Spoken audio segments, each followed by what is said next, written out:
انا ارسلنا نوحا الی قومہ، ہم نے بھیجا تھا نوح کو اس کی قوم کی طرف۔ انا میں جو تاکید ہے یہ گویا کہ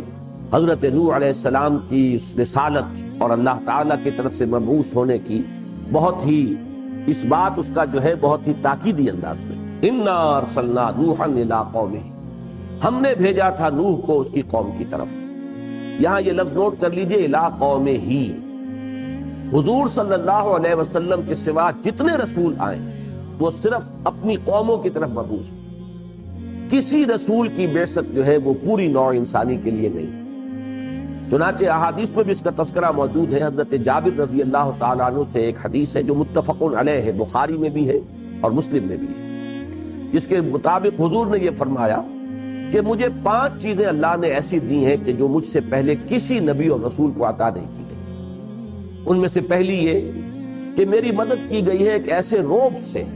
جو 1 مہینے کے فاصلے تک جس کا اثر ہوتا ہے، اور دشمن جو ہے اس پر میرا روب اللہ تعالیٰ ڈال دیتا ہے۔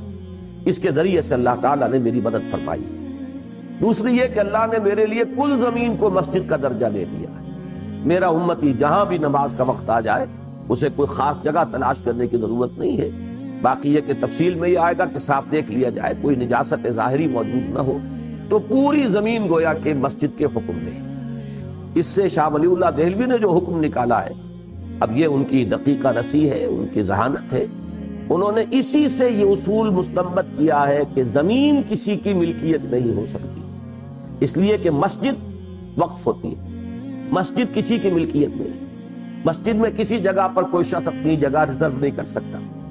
مسجد میں کوئی شخص یہ کہے کہ یہ جگہ میرے لیے خاص ہے، اس کا حق اسے حاصل نہیں۔ جو پہلے آ گیا ہے اس کا حق ہے کہ وہ وہاں بیٹھے۔ اس سے استدلال کیا ہے شاہ ولی اللہ دہلوی نے کہ زمین در حقیقت وقف ہے اللہ کے بندوں کے لیے، جیسے کہ مسجد وقف ہوتی ہے۔ اور یہاں پر جو شخص کسی قطع زمین کو پہلے آباد کر لے گا، اب وہ گویا کہ اس کے پاس رہے گی، کوئی اسے چھین نہیں سکتا، الا یہ کہ وہ 3 سال تک اسے بنجر ڈالے رکھے تو اس کا قبضہ اس پر سے ختم ہو جائے گا۔ اس لیے کہ اللہ نے زمین بنائی ہے لوگوں کے لیے روزی بہم پہنچانے کے لیے، وہ اپنا قبضہ اس پر جمائے بیٹھا ہے، اور جس کام کے لیے اللہ نے اس زمین کے اندر استعداد رکھی ہے وہ کام اس سے نہیں لے رہا ہے، تو گویا کہ اس کو اب اس کے استعمال کا یا کوئی حق ملکیت ایسا مقدس نہیں ہے کہ جس کو کسی صورت میں بھی زائل نہ کیا جا سکے۔ خیر یہ ضمنی بات ہے، لیکن اسی حدیث سے یہ چونکہ استدلال ہے لہذا میرا ذہن ادھر منتقل ہوا۔ تیسری بات حضور نے فرمائی کہ میرے لیے مال غنیمت حلال کر دیا، یعنی جب بھی جنگیں ہوں اور جنگ کے نتیجے میں دشمن سے جو مال غنیمت ہاتھ آئے، پہلے جو شریعتیں تھیں ان میں یہ جائز نہیں تھا اس کا استعمال کرنا، اس کو سب کو جلا دیا جاتا، لیکن یہ ہے کہ میری امت کے لیے اور میرے لیے اللہ نے غنیمت کو حلال کیا ہے۔ چوتھی یہ ہے کہ مجھے اللہ تعالیٰ شفاعت کا حق عطا فرمائے گا، اور 5ویں بات یہی ہے جس کے لیے میں نے یہ ساری حدیث آپ کو سنائی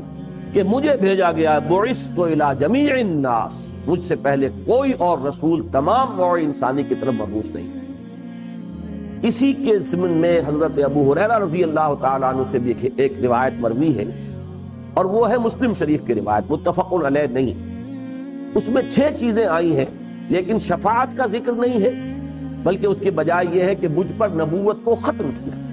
باقی یہ مضمون اس میں بھی موجود ہے کہ صرف میں تنہا رسول ہوں اللہ کا کہ جو پوری نوع انسانی کے لیے مبعوث کیا۔ اس کا تعلق میں نے سیرت کی تقاریر میں متعدد مواقع پر واضح کیا ہے کہ اس کا تعلق در حقیقت ہماری مادی ترقی سے، جو فزیکل سائنسز کا جو ارتقاء ہوا ہے اس کے ذریعے سے ذرائع رسل و رسائی میں ترقی ہوئی ہے، اور در حقیقت حضور ہی کا زمانہ ایسا آیا کہ جس وقت کے اس بات کی امکان کی صورت پیدا ہو گئی کہ ایک نبی کی دعوت پوری دنیا تک پھیلائی جا سکے۔ اس سے پہلے ابھی فاصلے اتنے زیادہ تھے، ذرائع رسل و رسائل اتنے نہیں تھے، آمد و رفت کے اتنے امکانات نہیں تھے، لیکن حضور صلی اللہ علیہ وسلم کے عہد مبارک میں چونکہ انسان کی جو یہ ترقی تھی، مادی ترقی اس سٹیج تک پہنچ چکی تھی کہ ایک رسول کی دعوت پوری دنیا تک پہنچائی جا سکتی ہے، لہذا حضور کی جو بعثت ہوئی ہے وہ پوری نوع انسانی کی طرف۔ انا ارسلنا نوحا الی قومہ، ہم نے بھیجا تھا نوح کو اس کی قوم کی طرف، ان انذر قومک من قبل ان یاتیہم عذاب الیم، کہ خبردار کر دو اپنی قوم کو اس سے پہلے کہ ان پر آ دھم کے ایک دردناک عذاب۔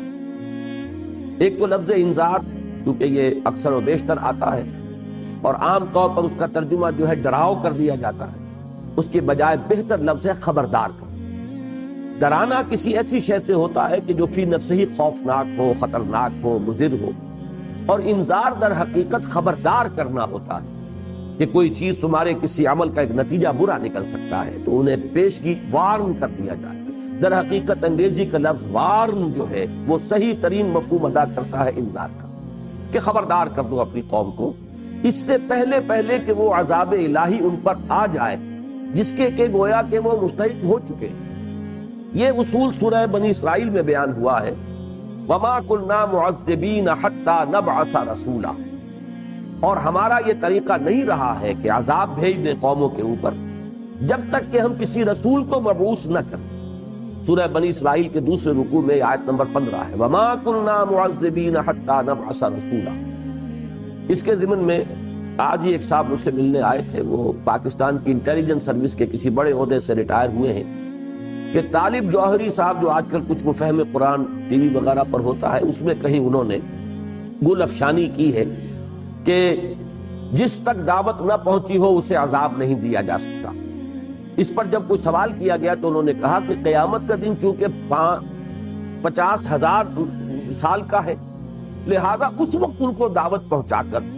اور اس وقت حجت قائم کر دی جائے گی، اور اللہ تعالیٰ کا یہ قانون جو ہے کہ جب تک اتمام حجت نہ ہو عذاب نہ دیا جائے تو اس کی اس طریقے سے تکمیل کی جائے گی۔ اب یہ بات ایک ایسی ہے کہ اپنی جگہ پر نہایت غیر معقول بھی ہے، اس کے لیے کوئی دلیل نہ قرآن میں ہے نہ حضور صلی اللہ علیہ وسلم کے فرمودات میں ہے۔ انہوں نے یہ صاحب جو آئے تھے انہوں نے انہیں خط لکھا کہ یہ آپ نے کیا بات کہی ہے، اس کے لیے کوئی دلیل ہے تو لائیے۔ تو بہت عرصے تک تو انہوں نے جواب نہیں دیا، اس کے بعد جواب بھی دیا تو گول کر گئے کہ نہ تو اپنی بات کی انہوں نے وضاحت کی، نہ اس کے لیے دلیل پیش کی، نہ اس سے رجوع کیا۔ تو یہ بات اچھی طرح سمجھ لیجئے کہ در حقیقت عذاب دو ہے، ایک عذاب ہے دنیا کا عذاب۔ یہ جو اصول ہے وَمَا كُنَّا مُعَذِّبِينَ حَتَّى نَبْعَثَ رَسُولًا، یہ ہے دنیا کا عذاب، کسی قوم کو ختم کر دینا، نسیم منسیہ، گویا کہ ثابت ہو گیا کہ اس قوم میں اب خیر کا کوئی پہلو باقی نہیں رہا۔ تو جیسے آپ دیکھتے ہیں کہ کوڑا کرکٹ جمع کیا جاتا ہے اور پھر اس کو آگ لگا دی جاتی ہے، ختم کر دیا جاتا ہے، اسی طریقے سے جب کوئی قوم ثابت کر دے کہ اب اس میں کوئی خیر نہیں، کوئی بھلائی نہیں، بلکہ اس درجے اس کی سرشت بگڑ چکی ہے کہ آئندہ نسلوں سے بھی کوئی امید نہیں، یہ بات آئے گی آج حضرت نوح علیہ السلام کی دعا میں، تو پھر یہ ہے کہ اللہ تعالیٰ کی طرف سے ایک آخری اتمام حجت کے لیے رسول مبعوث کر کے، اور جب وہ رسول کی دعوت کو قبول کرنے سے انکار کر دیتے تھے تو ان کو نسیم منسیہ کر دیا گیا۔ یہ اس عذاب کا ذکر ہے۔ باقی یہ کہ آخرت کا عذاب، اس میں یقیناً درجہ رہے گا کہ کس شخص تک کس درجے میں اتمام حجت ہوا۔ جن لوگوں تک کسی رسول کی دعوت پہنچی ہی نہیں، اب یہ نہیں کہ وہاں دعوت پہنچائی جائے گی میدان حشر میں، بے تکی بات ہے، وہاں تو ویسے ہی حقائق اس طرح روشن ہو چکے ہوں گے کہ ایمان لانے کے لیے ہر شخص خود بےتاب ہوگا۔ ابو جہل شاید سب سے آگے بڑھ کر ایمان لائے اور فرعون جو ہے وہ سب سے بڑے بلند بانگ انداز میں ایمان لائے، تو وہ بات تو بالکل غیر معقول ہے۔ البتہ جو معقول بات ہے وہ یہ ہے کہ جن لوگوں تک کسی رسول کی دعوت نہیں پہنچی، ظاہر بات ہے کہ ان کا محاسبہ صرف توحید کی اساس پر، اس لیے کہ توحید وہ شے ہے کہ جو فطرت انسانی میں مضمر ہے، جس کا عہد ہم کر کے اس دنیا میں الستو بربکم قالوا بلی، اور اس کے بعد یہ کہ اس کائنات کے چپے چپے میں توحید کے آثار موجود ہیں، برگ درختان سبز در نظر ہوشیار اور غرق دفتر اصل معرفت کردگار۔ تو انسان اگر تعصب کو ہٹا کر اور تقلیدی ذہن سے آزاد ہو کر اگر ذرا غور کرے گا تو کائنات کا ذرہ ذرہ گواہی دے رہا ہے توحید کی۔ تو توحید تک جو شخص آ گیا ہے وہ گویا کہ وہاں اگر اس کے پاس کسی رسول کی دعوت نہیں پہنچی تو رسول پر ایمان لانے کا وہ مکلف نہیں ہوگا، البتہ توحید کی بنیاد پر اس کا محاسبہ ہوگا، اور اگر وہ شخص توحید پر قائم ہوگا تو امید ہے اللہ تعالیٰ کے فضل و کرم سے کہ اس کی نجات ہوگی اور اسے جنت میں داخلہ مل جائے گا۔ اصل وجہ یہ ہے۔ تو یہاں پر یہ سمجھ لیجئے کہ وَمَا كُنَّا مُعَذِّبِينَ حَتَّى نَبْعَثَ رَسُولًا، اس کا تعلق در حقیقت اس عذاب استیصال سے، استیصال یہ لفظ بنا ہے اصل سے، اصل کہتے ہیں جڑ کو، استیصال جڑ سے اکھیڑ دینا، کسی قوم کو جڑ سے اکھیڑ دینا، اس کو بالکل نسیم منسیہ کر دینا، جیسے کہ ان 6 اقوام کا ذکر قرآن مجید میں بار بار آیا ہے۔ جس کے لیے الفاظ آتے ہیں کالم یغنو فیہا، ایسے ہو گئے جیسے تھے ہی نہیں، لا یرا الا مساکنہم، اب ان کے صرف مسکن نظر آ رہے ہیں، محل نظر آ رہے ہیں، جو لوگ ان میں آباد تھے اور رہ رہے تھے وہ نظر نہیں آ رہے۔ یا قطع دابر القوم الذین ظلموا، یا گویا کہ جڑ کاٹ دی گئی اس قوم کی کہ جس نے شرک اور ظلم کی روش اختیار کی۔ یہ عذاب جو ہے دنیا میں جن اقوام پر بھی آیا ہے، اللہ کا ایک قانون مستقل یہ رہا ہے کہ پہلے اپنے رسول کو بھیج کر اتمام حجت، تاکہ بات بالکل واضح ہو کر سامنے آ جائے۔ وہ رسول جو ہے وہ اپنے کردار کے اعتبار سے بھی ہر شک و شبہ سے بالا تر ہو، اس کی صداقت اور امانت کی گواہی دشمن بھی دے رہے ہیں، اس کے اوپر کہیں کوئی شبہ کرنے کی کوئی گنجائش نہ ہو، پھر اس کا کردار بھی ایک روشن کتاب کے مانند ہو، اور پھر وہ اللہ کی آیات پڑھ کر ان کو سنائے، تاکہ پھر ثابت ہو جائے کہ اب بھی جو نہیں مان رہا اس میں خیر کا کوئی مادہ سرے سے موجود نہیں، تب پھر اس قوم کو ہلاک کر دیا جائے۔ تو یہ بات وہی فرمائی گئی، انا ارسلنا نوحا الی قومہ ان انذر قومک من قبل ان یاتیہم عذاب علیم، ہم نے بھیجا تھا نوح کو اس کی قوم کی طرف کہ خبردار کر دو اپنی قوم کو اس سے پہلے کہ ان پر وہ دردناک عذاب آ دھمکے۔ اب دیکھیے بہت ہی مختصر جو ہے تمہید ہوئی ہے، اس کے فوراً بعد حضرت نوح علیہ السلام کا ذکر شروع ہوا ہے، اور اس میں بھی زیادہ تر جو ہے ان کی فریاد، اس پوری صورت کے اندر جو ہے اس کا اکثر و بیشتر حصہ حضرت نوح علیہ السلام کی فریاد ہے اپنی قوم کے خلاف۔ لیکن یہ کہ بہرحال شروع میں انہوں نے جس انداز میں جس طریقے سے دعوت پہنچائی ہے اس کا نقشہ، اور اس میں ہر داعی دین کے لیے ایک مثال آئے کہ کس جذبے کے ساتھ، کس دل سوزی کے ساتھ، کس طرح گویا کہ آدمی مضطر ہو گیا ہو، اس کو چین نہ پڑ رہی ہو کسی طرح بھی، وہ دعوت پہنچانے میں اپنی امکانی حد تک اپنی تمام وسائل و ذرائع کو اور صلاحیت کو استعمال کر دے اور کھپا دے۔ اس کے لیے گویا کہ ایک بہت عمدہ مثال ہے اس سورہ مبارکہ میں جو حضرت نوح کی ہمارے سامنے آ رہی ہے۔ قال یا قوم انی لکم نذیر مبین، انہوں نے فرمایا ہے میری قوم میں تمہارے لیے ایک کھلا خبردار کرنے والا ہوں۔ نذیر مبین یعنی یہ کہ میں جو کلام پیش کر رہا ہوں اللہ کی طرف سے، اس کے اندر بھی کوئی ابہام نہیں، کوئی ایچ پیچ نہیں۔ جیسے کل ہم نے جمعے میں سورہ کہف کی ابتدائی آیت پڑھی، الحمدللہ الذی انزل علی عبدہ الکتاب ولم یجعل لہ عوجا، کوئی ایچ پیچ نہیں، کوئی اس کے اندر ایسا نہیں کہ ایسا کلام جو ذو معنیین ہو وہ کہا جائے۔ اس لیے کہ کاہن قسم کے جو لوگ ہوتے ہیں، جوتشی قسم کے لوگ جو اپنی دکانداری چلاتے ہیں، وہ بڑے ذو معنی جملے کہتے ہیں جس کا مفہوم ادھر بھی نکل سکے ادھر بھی نکل سکے، تاکہ جو بھی نتیجہ برآمد ہو اس کے لیے جسٹیفیکیشن ان کو پہلے سے اپنے ان الفاظ کے اندر موجود رکھ لیں۔ لیکن یہ کہ اللہ کے رسول جو بات لے کر آتے ہیں دو ٹوک، واضح، صریح، مبین۔ دوسرے یہ کہ اس میں ذرا کمپیئر کیجئے کہ اصل میں عرب میں ایک رواج تھا، کیونکہ آپ کو معلوم ہے کہ قبائلی زندگی اور ٹرائبل ریڈز ہوتی تھی، ایک دوسرے پر غارت دری کرتے تھے، حملے کرتے تھے، تو سب سے بڑی خبر وہاں یہ ہوتی تھی کہ کوئی قبیلے کا شخص کو اطلاع مل گئی ہو کہ فلاں قبیلہ ہم پر حملہ کرنے والا ہے۔ اب اس کے لیے گویا کہ ایمرجنسی ہوتی تھی کہ جلد از جلد وہ اپنی پوری قوم کو متنبع کر دے کہ وہ تیار ہو۔ اس کے لیے ان کے ہاں ایک رواج تھا کہ کوئی شخص جس کے پاس ایسی کوئی خبر پہنچتی تھی، وہ اپنے کپڑے پھاڑ کر اور ننگا ہو کر بالکل عریاں کسی بلند مقام پر کھڑا ہوتا تھا اور چیختا تھا وا صباحا، ہائے وہ صبح جو آنے والی ہے۔ اس لیے کہ عام طور پر جنہیں آپ کہتے ہیں the small مارننگز of the small hours of the morning, یہ صبح 2، 3، 4 بجے کا جو وقت ہوتا ہے، جو انتہائی غفلت کا وقت ہوتا ہے، لوگ سوئے ہوتے ہیں، اس وقت وہ پھر آ کر حملہ کیا کرتے ہیں۔ تو ہائے وہ صبح جو آنے والی ہے، بڑی تباہ کن صبح جو آنے والی ہے، تو لوگ دوڑتے تھے اس کی طرف تاکہ وہ معلوم کرے کہ کیا خبر اس تک پہنچی۔ اس لیے کہ آواز ظاہر بات ہے کہ محدود ہوتی تھی کہاں تک پہنچے گی، لیکن نگاہ دور تک جاتی ہے۔ دور سے آدمی جب دیکھتے تھے کہ ایک شخص ننگا کھڑا ہوا ہے کہیں،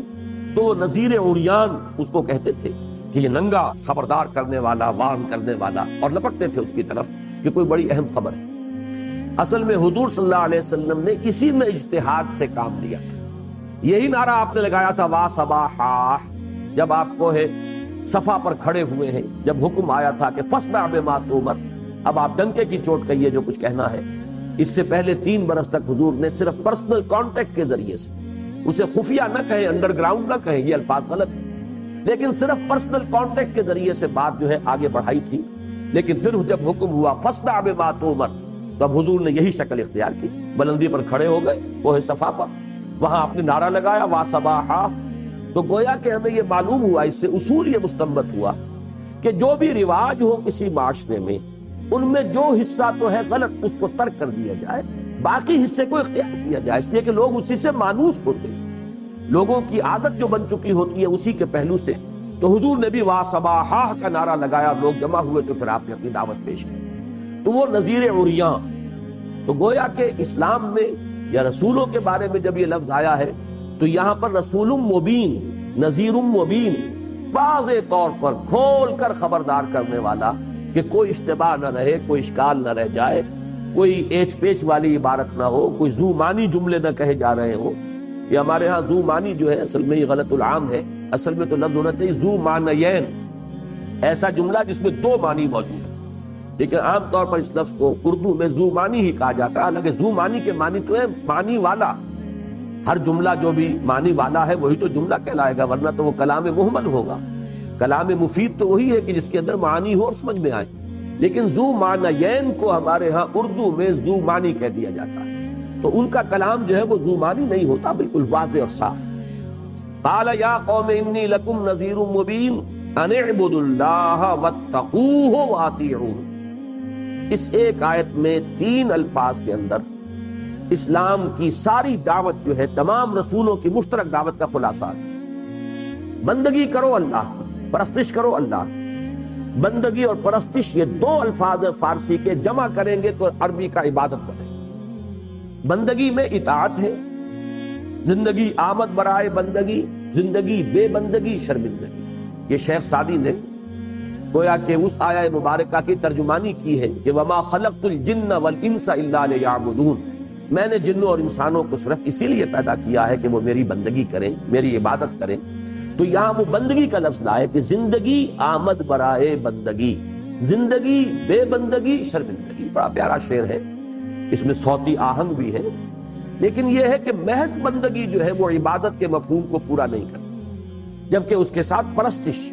پرستش میں آپ کو معلوم ہے کہ محبت، عقیدت، تعظیم، پرستار کسی شے کا ہونا اور اسی کا وہی اس کا مطلوب بن جائے، دولت کا پرستار، دولت پرست، وطن پرست، قوم پرست۔ اب یہ تمام پرستش کے جو الفاظ جو آتے ہیں، تو پرستش اور بندگی کو جمع کر دیجئے تو لفظ عبادت بنے گا۔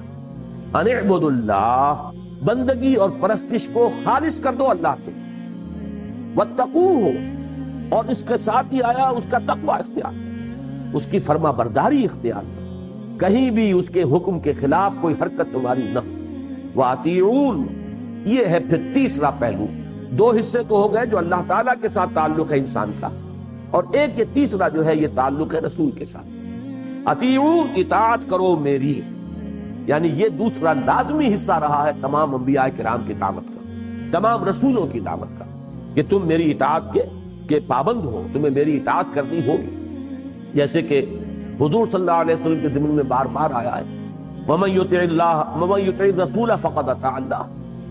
اللَّهَ، جو رسول کی اطاعت کرتا ہے وہ اللہ کی اطاعت کرتا ہے۔ وَمَا أَرْسَلْنَا مِن رَّسُولٍ إِلَّا لِيُطَاعَ بِإِذْنِ اللَّهِ، اور ہم نے نہیں بھیجا کسی بھی رسول کو مگر اس لیے کہ اس کی اطاعت کی جائے اللہ کے حکم سے۔ تو معلوم یہ ہوا کہ رسول کی اطاعت، اور یہ میں نے سورہ نساء کے درس کے دوران کئی مرتبہ واضح کیا، چونکہ وہ منافقین کا جو مضمون ہے سورہ نساء میں بہت ہی تکرار کے ساتھ اور اعادے کے ساتھ اور وضاحت کے ساتھ آیا ہے کہ یہی شے تھی اصل میں جو سب سے بھاری گزرتی تھی منافقین، کہ یہ ہم جیسے انسان ہیں، جیسے 2 ہاتھ ہمارے، 2 ہاتھ ان کے، 2 آنکھیں ہماری، 2 آنکھیں ان کی اطاعت کیوں ہم پر لازم؟ ہم اللہ کو ماننے کو تیار ہیں، اللہ کی بندگی کریں گے، اللہ کی اطاعت کریں گے، لیکن یہ کہ شخصاً رسول کی اطاعت یہ بڑی شاخ ہوتی، اور اس پہ یہ بات مان لینی چاہیے کہ واقعتاً ہمارے لیے وہ مشکل نہیں ہے جتنی کہ اس وقت کے لوگوں کے لیے مشکل ہے۔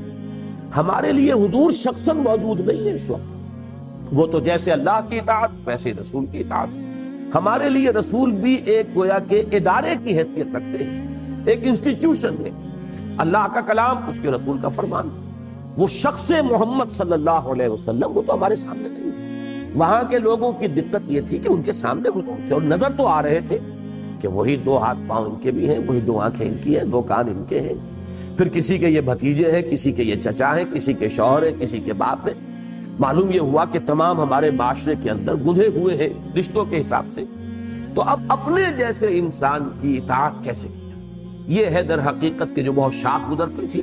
اور بڑے گہرے یقین اور ایمان کی ضرورت تھی، جس میں کہ انتہا کا مقام جو نظر آتا ہے بلند ترین وہ حضرت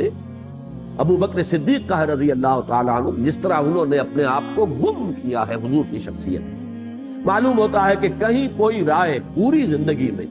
پوری سیرت آپ پڑھ جائیے، حضرت عمر کو بھی کبھی کبھی کسی معاملے میں اشتباہ ہو جاتا تھا،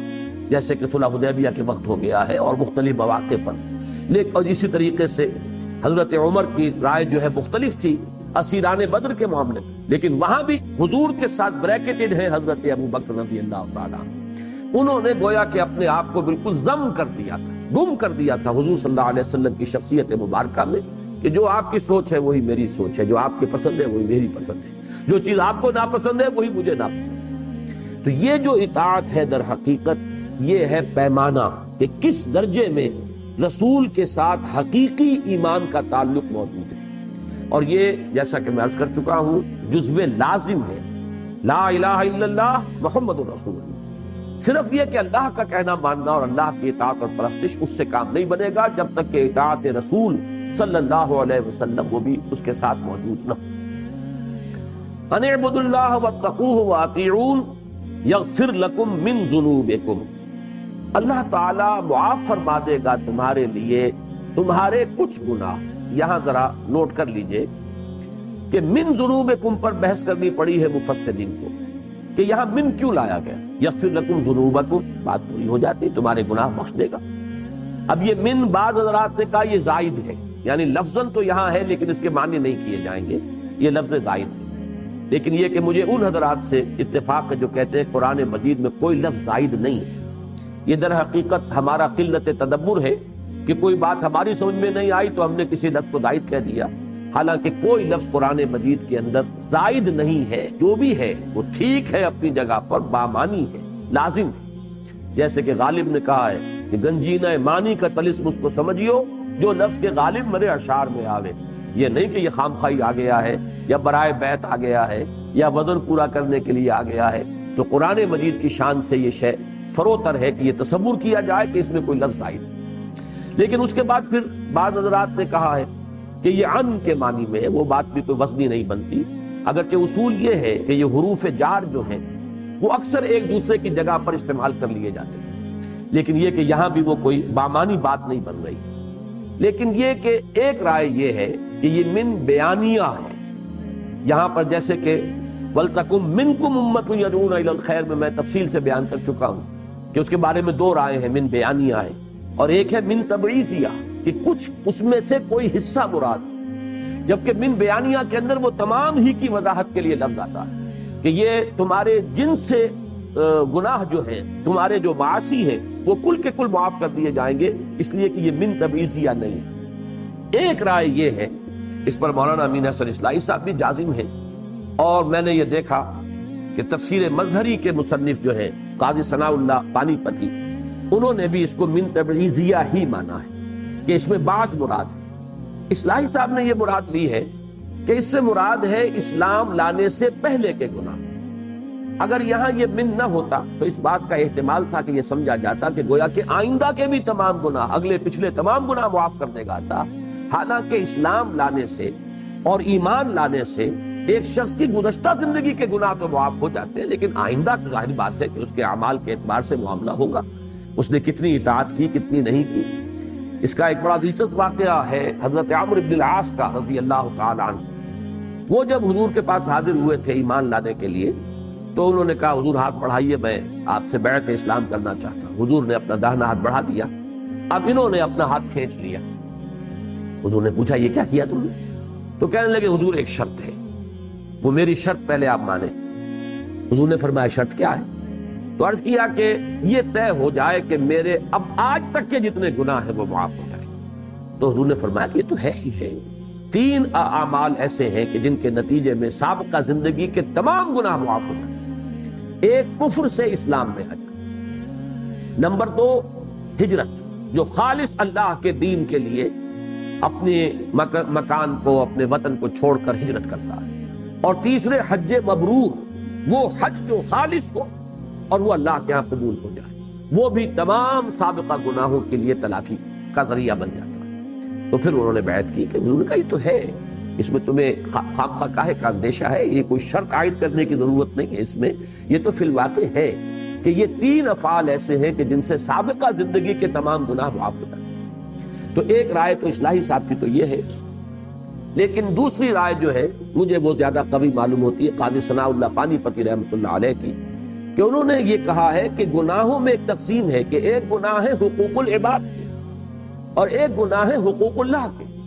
حقوق اللہ کے جتنے بھی گناہ ہیں، جو کوتاہیاں ہیں، جو بھی تقصیر ہے، وہ سب تو معاف ہو جائیں گے، لیکن حقوق العباد کا معاملہ تو کسی صورت میں بھی معاف نہیں ہو سکتا جب تک کہ یا تو جو بھی ایگریوڈ پارٹی ہے، جس پر زیادتی کی گئی ہے، جس پر ظلم ہوا ہے،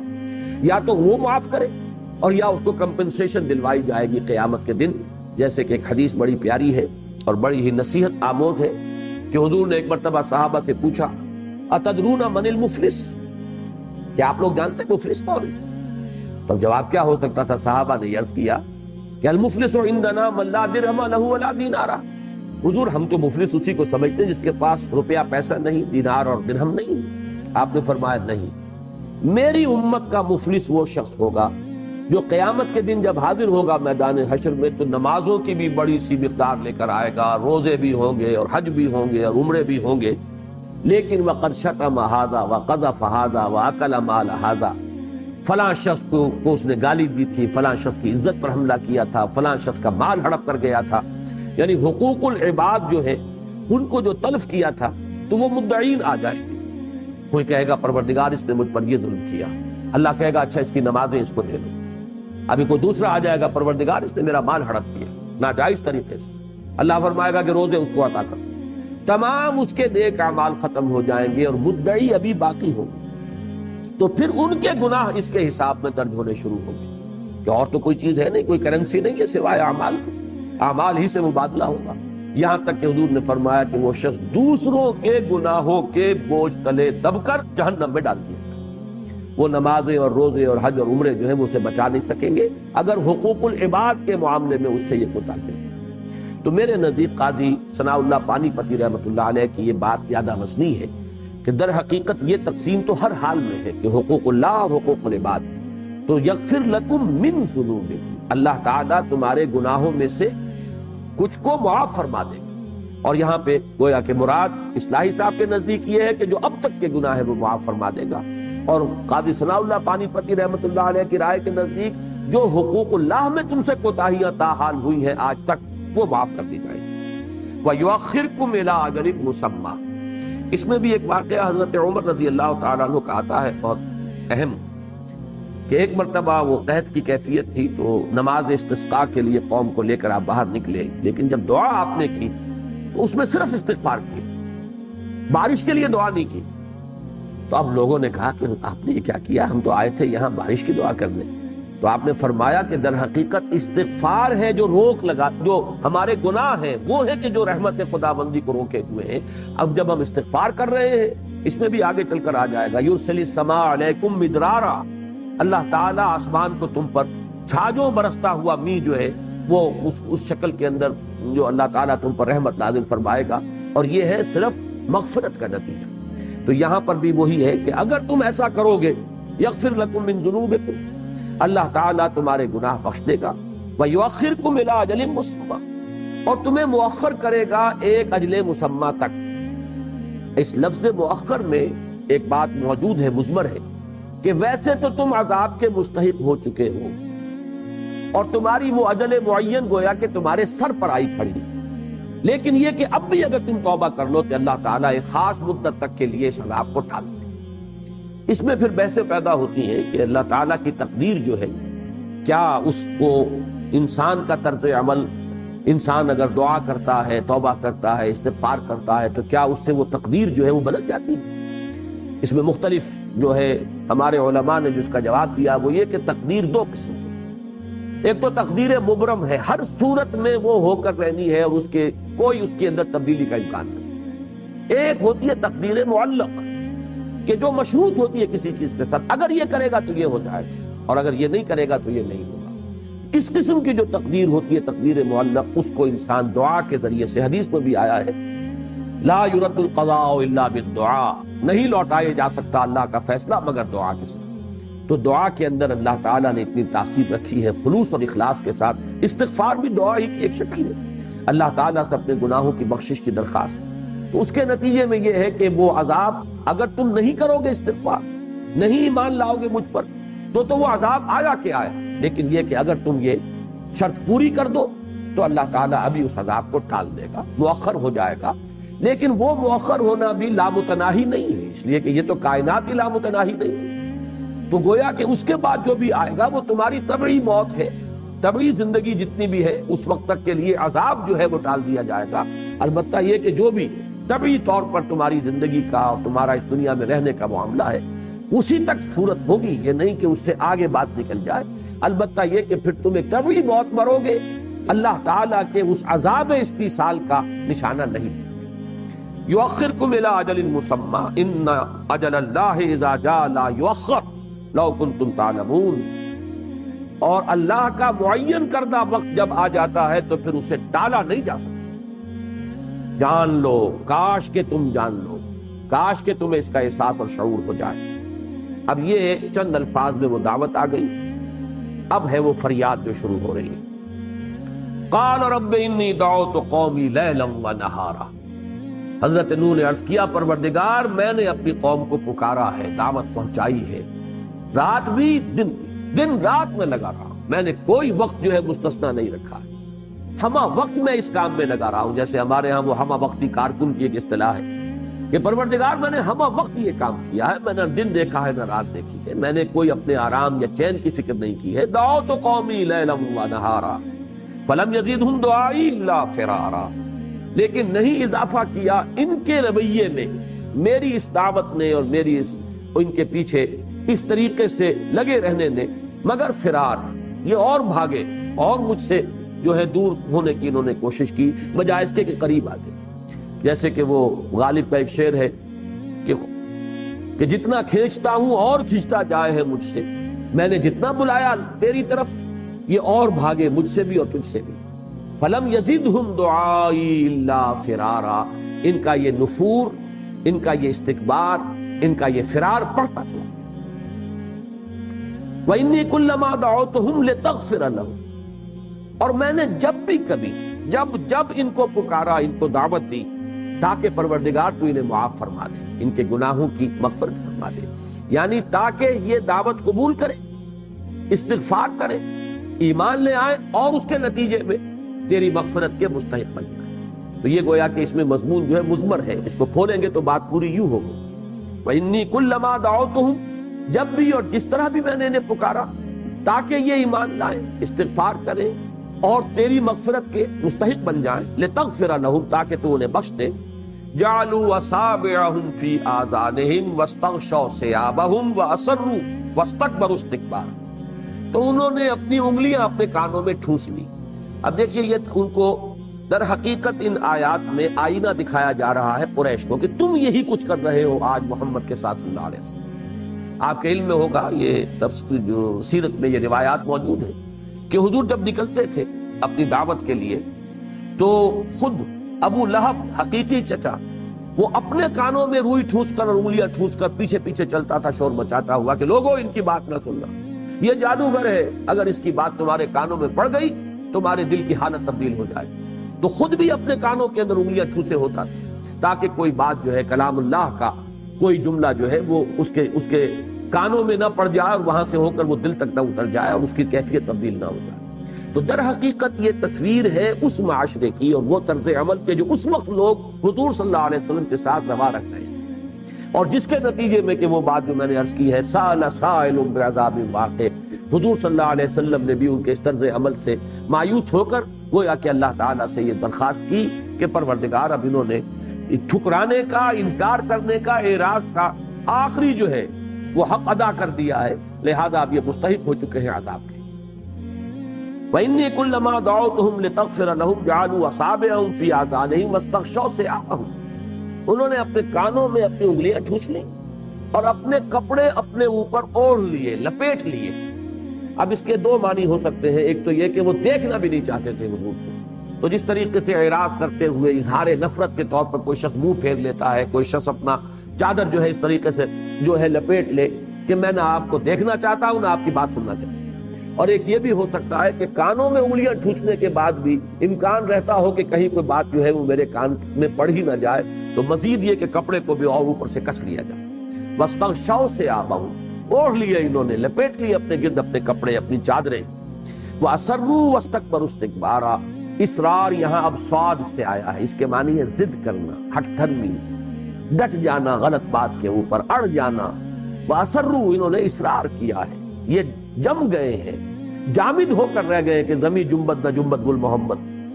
وَاسْتَكْبَرُوا اسْتِكْبَارًا، انہوں نے بڑا استکبار کیا ہے۔ اس سورہ مبارکہ میں یہ مصدر جو آ رہا ہے بار بار آپ دیکھیں گے، یہ مفعول مطلق، یہ تاکید کے لیے ہوتا ہے۔ فعل کے ساتھ اس فعل کا مصدر جب لایا جاتا ہے حالت نصبی میں، تو گویا کہ اس فعل کی ایک ایسی تصویر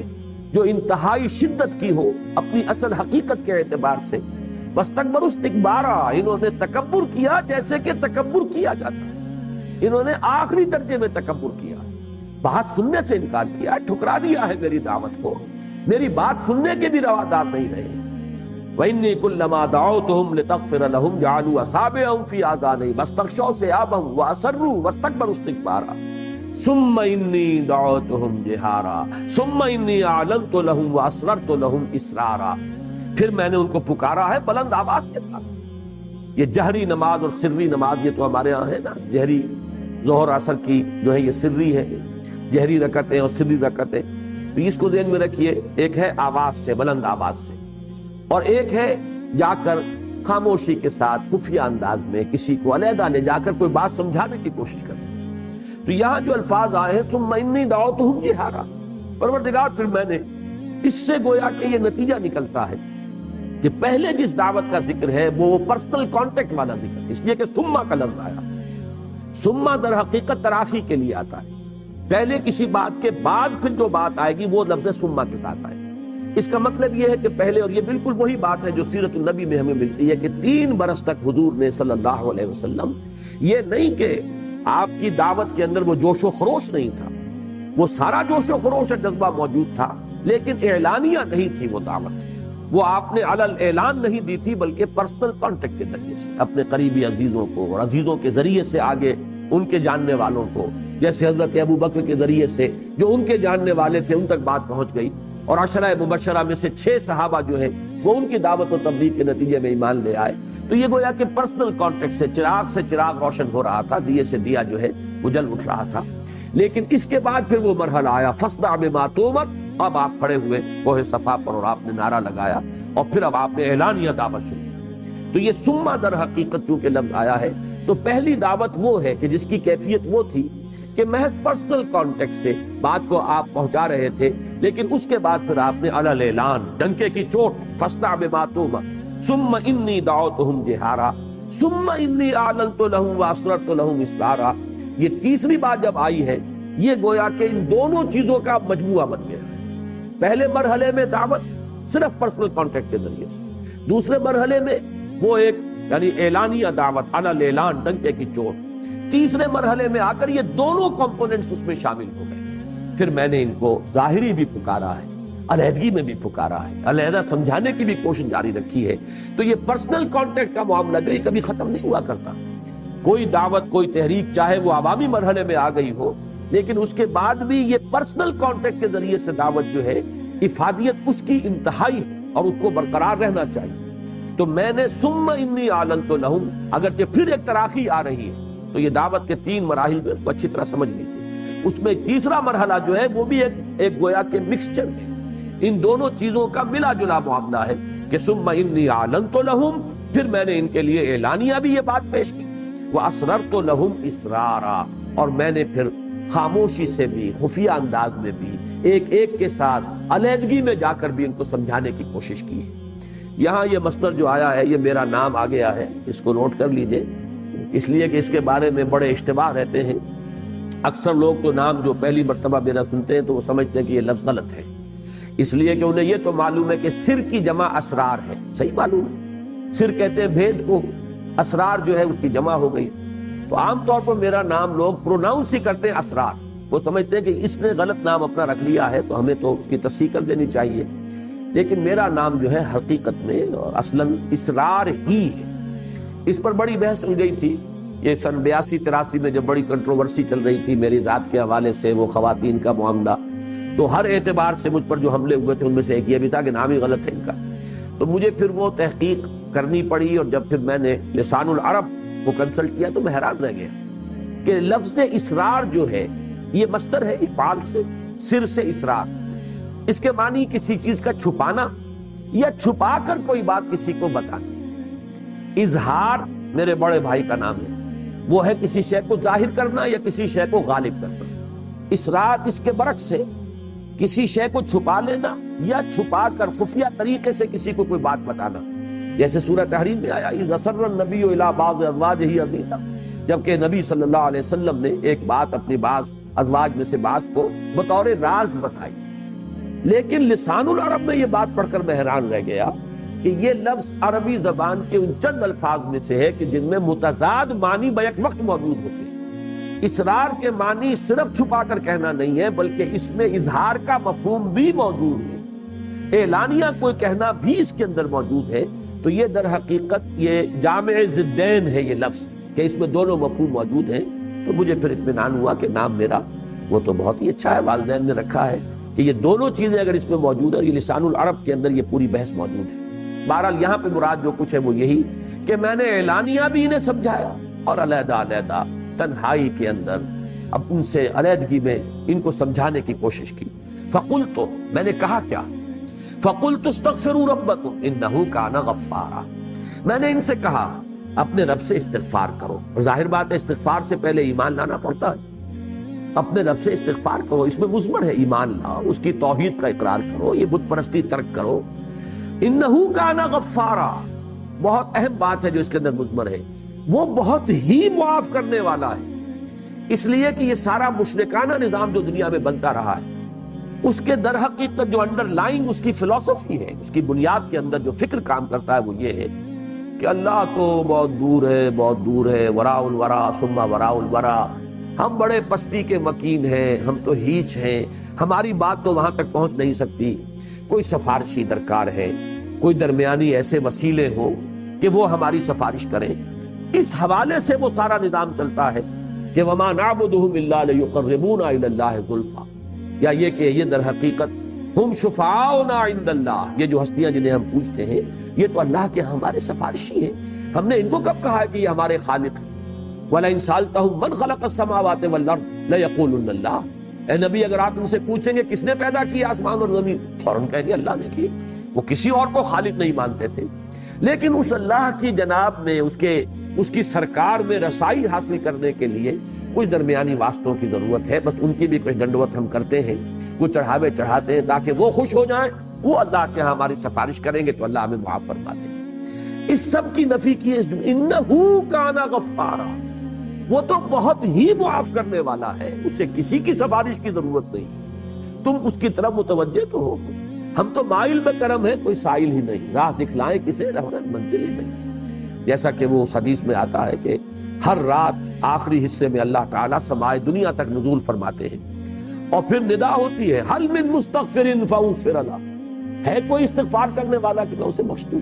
کوئی معافی چاہنے والا کہ اسے معاف کر دوں. حل من سائل فاعطیہ، ہے کوئی مانگنے والا کہ میں اسے عطا کروں. تو اللہ تو خود غفار ہے. تم کن چکروں میں پڑے ہوئے ہو؟ اپنا عمل درست نہیں کرنا، حرام خوری کو جاری رکھنا، اپنے غلط طرز عمل کو برقرار رکھنا اور تلاش کرنا ادھر ادھر کوئی سفارشی، کوئی ذرائع، کوئی وسائل، کوئی وسیلہ. تو یہ تمہاری اصل میں ساری کی ساری غلط فہمی ہے. وہ تو خود غفار ہے، بخشنے والا ہے. ذرا اس کی طرف خلوص قلب کے رجوع تو کرو. فَقُلْتُ اسْتَغْفِرُوا رَبَّكُمْ إِنَّهُ كَانَ غَفَّارًا. اس کے نتیجے میں کیا ہوگا؟ يُرْسِلِ السَّمَاءَ عَلَيْكُمْ مِدْرَارًا، وہ آسمان چھوڑ دے گا تم پر چھاجو برستا ہوا. یہ لفظی ترجمہ ہے. مدرار کہتے ہیں کثیر الدرور، جس میں کہ بڑی ہی یعنی قوت کے ساتھ، جس میں ہم اردو میں کہتے ہیں چھاجو بھی برس رہا ہے، چھاجو پانی برس رہا ہے. اور آسمان کو چھوڑ دے گا، یعنی گویا کہ بند ہے کوئی لگا ہوا، اور اس کے بعد اللہ تعالیٰ کے حکم سے وہ بند کھلے گا اور تم پر جو ہے اللہ کی طرف سے بارش ہوگی رحمت کی، اور ماء مبارکہ تم پر نازل کیا جائے گا۔ یرسل السماء علیکم مدرارا ویمددکم باموال وبنین، اور وہ تمہاری مدد فرمائے گا مال کے ذریعے سے بھی اور بیٹوں کے ذریعے سے بھی، ویجعل لکم جنات ویجعل لکم انہارا، اور وہ تمہیں باغات بھی تمہیں عطا فرمائے گا، تمہارے لیے بنا دے گا باغات، اور تمہارے لیے بہا دے گا اور رواں کر دے گا نہریں اور چشمے۔ اب یہ جو الفاظ ہیں ان کے حوالے سے بعض تفسیری روایات، اگرچہ وہ محدثین کے جو بھی معیارات ہیں ان پر تو اس درجے ثابت نہیں ہے کہ ان کو کہیں صحیحین میں جگہ ملے، لیکن تفسیری روایات میں یہ بات آئی ہے، لیکن مضمون سے مناسبت رکھتی ہے، اور قرآن مجید کے دوسرے مقامات سے اس کے شواہد ملتے ہیں کہ اللہ تعالیٰ جب بھی کسی قوم کی طرف رسول کو بھیجتا تھا، میں اس لیے اب اس بارے میں محتاط ہو گیا ہوں کہ رسولوں کا ذکر اور ان کے بارے میں جو سنت اللہ ہے اس کا ذکر کرتے ہوئے میں جو حال کا صیغہ نہیں استعمال کرتا بلکہ ماضی کا، اس لیے کہ سلسلہ نبوت اور رسالت بند ہو چکا ہے۔ اب ہمیں حال کا صیغہ جو ہے غلطی سے بھی استعمال نہیں کرنا چاہیے، اس سے بھی اشتباہ ہو جاتا ہے کہ اللہ جب بھی رسول کو بھیجتا ہے اس کے ساتھ یہ قاعدہ قانون ہے، تو بھیجتا ہے نہیں، بھیجا کرتا تھا، اس کا سلسلہ جو ہے منقطع ہو چکا ہے۔ تو اللہ کا یہ قاعدہ رہا ہے، یہ سنت رہی ہے اللہ کی کہ جب بھی کسی قوم کی طرف کسی رسول کو وہ بھیجتا تھا تو اس قوم کو جھنجھوڑنے کے لیے چھوٹے چھوٹے عذاب، کہیں قحط پڑ گیا ہے، کہیں کوئی اور مصیبت آ گئی ہے، کہیں کسی اور طرح کی تکلیف آ گئی ہے، یہ تمام چیزیں اس لیے ہوتی تھی تاکہ یہ کچھ جاگے، ہوش میں آئیں، اس لیے کہ اگر فراوانی ہے، عیش ہے، آرام ہے تو اور غافل ہو جاتا ہے انسان، پھر یہ کہ اس کے اندر استغنا بڑھتا چلا جاتا ہے، بے پرواہی کے اندر اضافہ ہوتا ہے، غفلت جو ہے اور گہری ہو جاتی ہے۔ لیکن جب اس طرح کی کیفیت ہو، کوئی بیماری آ گئی ہو، تو انسان آپ کو معلوم ہے اللہ کی طرف متوجہ ہوتا ہے، دعا کرتا ہے پروردگار میری اس مصیبت کو ٹال دے۔ کوئی اور مصیبت آئی ہو تو یہ اللہ کا مستقل قانون ہے، جس کو سورہ سجدہ میں اس طرح بیان کیا گیا ہے وَلَنُذِيقَنَّهُم مِّنَ الْعَذَابِ الْأَدْنَىٰ دُونَ الْعَذَابِ الْأَكْبَرِ، ہم انہیں لازماً چکھائیں گے مزہ چھوٹے چھوٹے عذابوں کا اس بڑے عذاب سے پہلے۔ وہ بڑا عذاب کون سا ہے؟ جبکہ کسی قوم کو بالکل ختم تہس نہس کر دیا جائے، جس کے لیے میں نے لفظ استعمال کیا تھا عذاب استیصال، جڑ سے کسی کو اکھاڑ دے۔ تو اس عذاب اکبر، عذاب استیصال سے پہلے چھوٹے چھوٹے عذاب، کہیں جو ہے قحط پڑ گیا ہے، کہیں کوئی اور آفت سماوی آ گئی ہے تاکہ لوگ ہوش میں آئے، جاگے۔ تو یہ روایات میں آتا ہے کہ حضرت نوح علیہ السلام کے زمانے میں بھی جبکہ ان کی قوم جو ہے اعراض اور انکار پر اصرار کر رہی تھی، سواد والا اصرار، تو ان پر بھی قحط آیا بہت شدید، اور اچانک ان کے ہاں بچوں کی پیدائش کا سلسلہ بھی رک گیا۔ معلوم ہوتا ہے جیسے پوری قوم باندھ ہو گئی، گویا کہ نسل ختم ہوا چاہتی ہے۔ یہ 40 برس کا عدد آیا ہے کہ مسلسل نہ کسی بچے کی پیدائش ہو رہی ہے کسی گھر میں، اور بارش نہیں برس رہی ہے، شدید قسم کا ان کے اوپر جو ہے قحط کا عالم ہو گیا۔ اس میں کچھ یعنی معلوم ہوتا ہے کہ ان روایات کے ساتھ ان الفاظ کی مناسبت ہے۔ فَقُلْتُ اسْتَغْفِرُوا رَبَّكُمْ، میں نے ان سے کہا استغفار کرو اپنے رب سے۔ اور اسی کے حوالے سے میں نے عرض کیا تھا حضرت عمر کا وہ واقعہ کہ انہوں نے بارش کی دعا نہیں کی، استغفار کیا۔ جب لوگوں نے کہا کہ آپ آیتوں سے بارش کی دعا کریں تو آپ نے فرمایا استغفار ہی تو ہے، اور یہی آیت پیش کی کہ در حقیقت یہ جو ہمارے گناہ ہیں، ہماری خطائیں ہیں، کوتاہیاں ہیں، وہی تو روک بن جاتی ہیں اللہ تعالیٰ کی رحمت کے راستے میں۔ اگر اللہ بخش دے ان گناہوں کو تو گویا کہ وہ راستہ جو رحمت کا وہ کھل جائے گا، اور پھر ہمیں اللہ تعالیٰ ہماری تمام ضرورت کی چیزیں بہت پہنچائے گی۔ تو فرمایا فَقُلْتُ اسْتَغْفِرُوا رَبَّكُمْ إِنَّهُ كَانَ غَفَّارًا يُرْسِلِ السَّمَاءَ عَلَيْكُمْ مِدْرَارًا، اگر تم یہ کرو، استغفار کرو، پلٹو، رجوع کرو اپنے رب کی جناب میں، تو اللہ تعالیٰ یہ جو بند لگا ہوا ہے، اس لیے یرسلو کا لفظ میں نے عرض کیا تھا جیسے کہیں بندش اور اس کو کھول دیا جائے، تو یرسل السماء علیکم مدرارا، یہ جو بندش لگی ہوئی ہے، بارش نہیں ہو رہی ہے، اللہ اس بندش کو توڑ کر اور تم پر چھاجو بارش برسائے گا۔ وَيُمْدِدْكُمْ بِأَمْوَالٍ وَبَنِينَ، اور تمہیں مال سے بھی نوازے گا اور اولاد سے بھی نوازے گا۔ یہ تمہارے ہاں یہ سلسلہ بھی جو رک گیا ہے، اس کے بھی اللہ تعالیٰ جو ہے اس سلسلے کو جاری فرمائے گا۔ وَيَجْعَلْ لَكُمْ جَنَّاتٍ وَيَجْعَلْ لَكُمْ أَنْهَارًا، اور تمہارے لیے باغات بھی بنا دے گا اور نہریں اور چشمے رواں کر دے گا۔ مَا لَكُمْ لَا تَرْجُونَ لِلَّهِ وَقَارًا، اب جو انداز ہے وہ تشویق کا، ترغیب کا، بڑی ہی دل سوزی کے ساتھ ان کو بلانے کا، یہ آیت جو ہے اس میں جلالی انداز، ما لکم لا ترجون للہ وقارا، تمہیں کیا ہو گیا ہے؟ تم اللہ تعالیٰ کے جلال کا کوئی اندیشہ نہیں رکھتے، اللہ تعالیٰ کی غیرت کہیں جوش میں نہ آ جائے، تم جس طریقے سے اکڑ رہے ہو، جس طریقے سے استکبار کر رہے ہو، جس طرح میری دعوت کو رد کر رہے ہو، اعراض کر رہے ہو، تمہیں کوئی اندیشہ نہیں رہا کہ اللہ تعالیٰ جہاں رؤوف ہے، ودود ہے، رحیم ہے، وہیں پھر ذوالانتقام بھی ہے، شدید الانتقام، بہت سخت انتقام لینے والا، سخت سزا دینے والا، شدید العقاب۔ تو یہاں وقارا، اللہ کی شان جلالی، اللہ کی عظمت کا ظہور نہ ہو جائے کہیں، اور اللہ تعالیٰ کی وہ غیرت جو ہے وہ کہیں جوش میں نہ آ جائے کہ جس کے نتیجے میں تمہیں نسیم منسیہ کر دیا جائے۔ ما لکم لا ترجون للہ وقارا، تمہیں کوئی اندیشہ نہیں رہا، تمہیں کوئی خیال نہیں، تمہیں کوئی گمان نہیں رہا، تمہیں کوئی توقع نہیں ہے کہ اللہ تعالیٰ کا جلال جو ہے کہیں وہ ظاہر نہ ہو جائے۔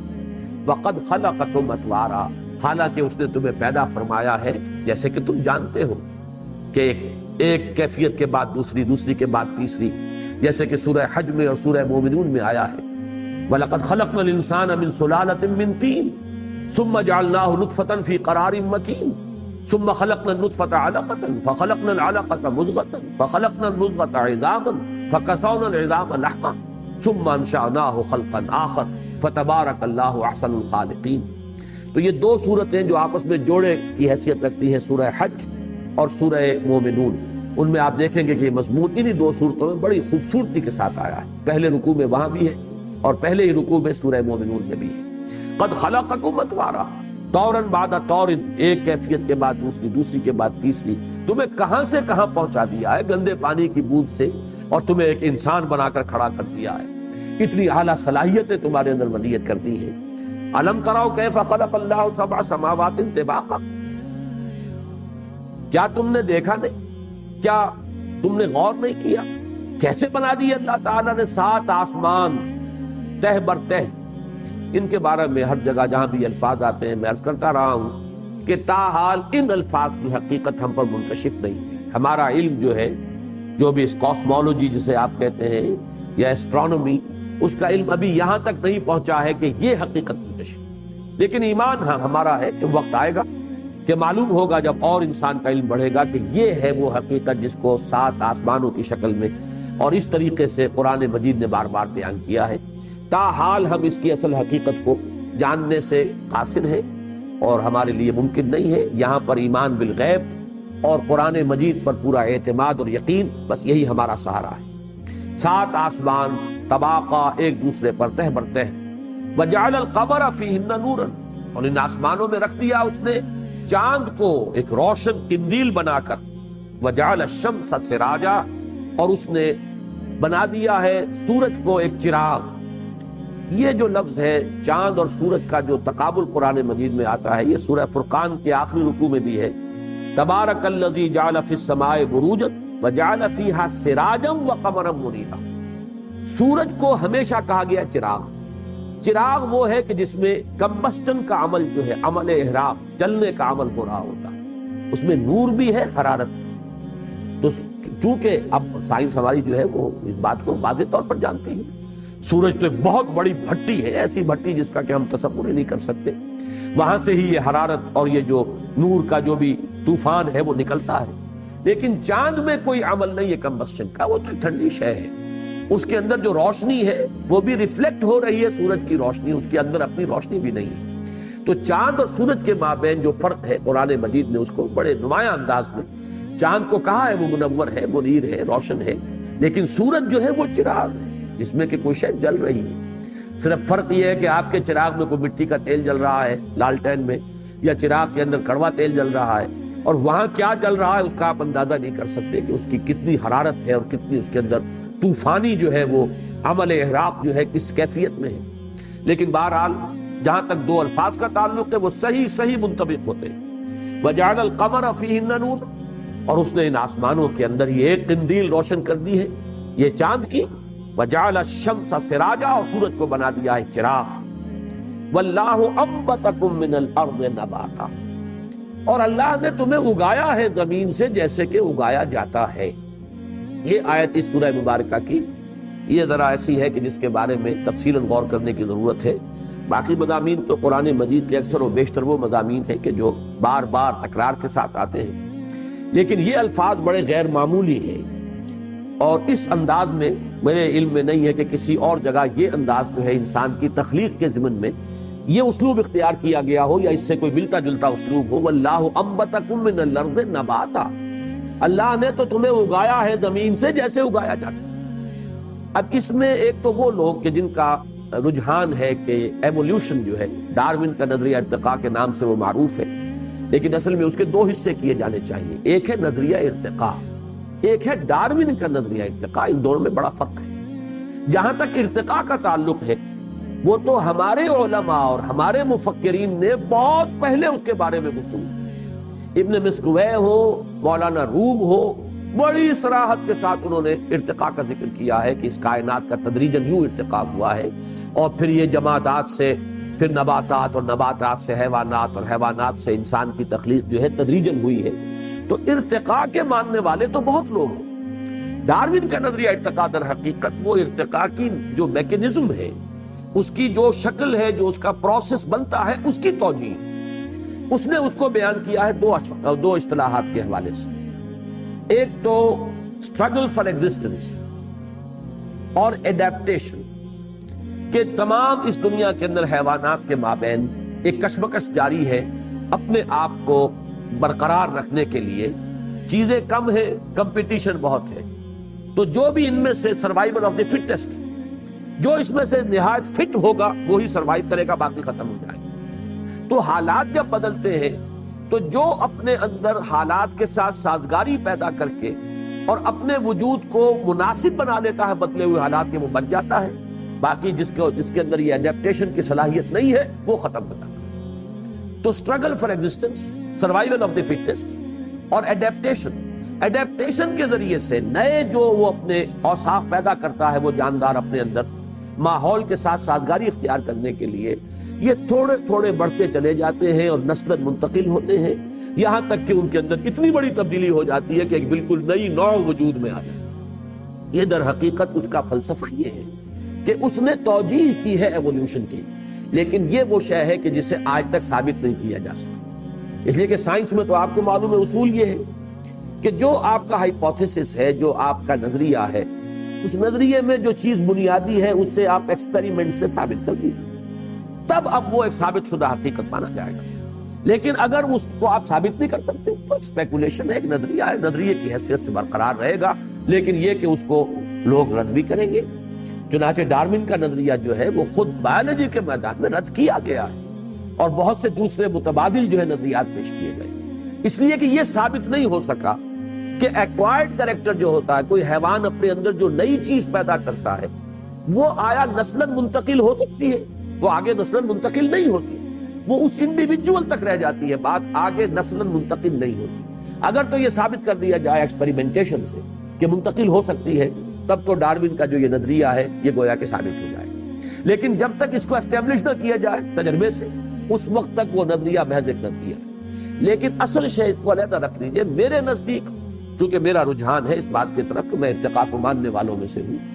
اور ارتقاء کے اندر میرے نزدیک جو شے تبدیلی پیدا کرتی ہے وہ امر اللہ ہے، کن فیکون۔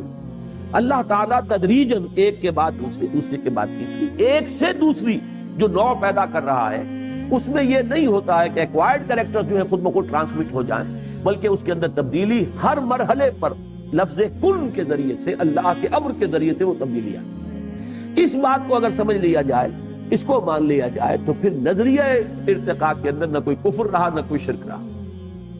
اس کی اسلام کے ساتھ اب کوئی یوں سمجھیے کہ مقابلے یا مخالفت کا مسئلہ نہیں۔ اس کی مثال جو میں دیا کرتا ہوں وہ یہ ہے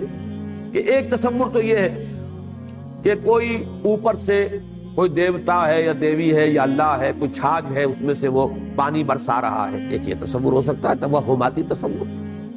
ایک تصور یہ ہے کہ نہیں صاحب، یہ تو ہم نے جان لیا، ہمیں معلوم ہو گیا بارش کیسے برستی ہے، وہ تو سمندر سے بخارات اٹھتے ہیں، پھر وہ اوپر جاتے ہیں، ٹھنڈے ہو جاتے ہیں، تو وہ پھر بادلوں کی شکل اختیار کرتے ہیں، پھر ہوائیں ان کو لے کر دور دراز جگہ پر جاتی ہیں، پھر وہ کئی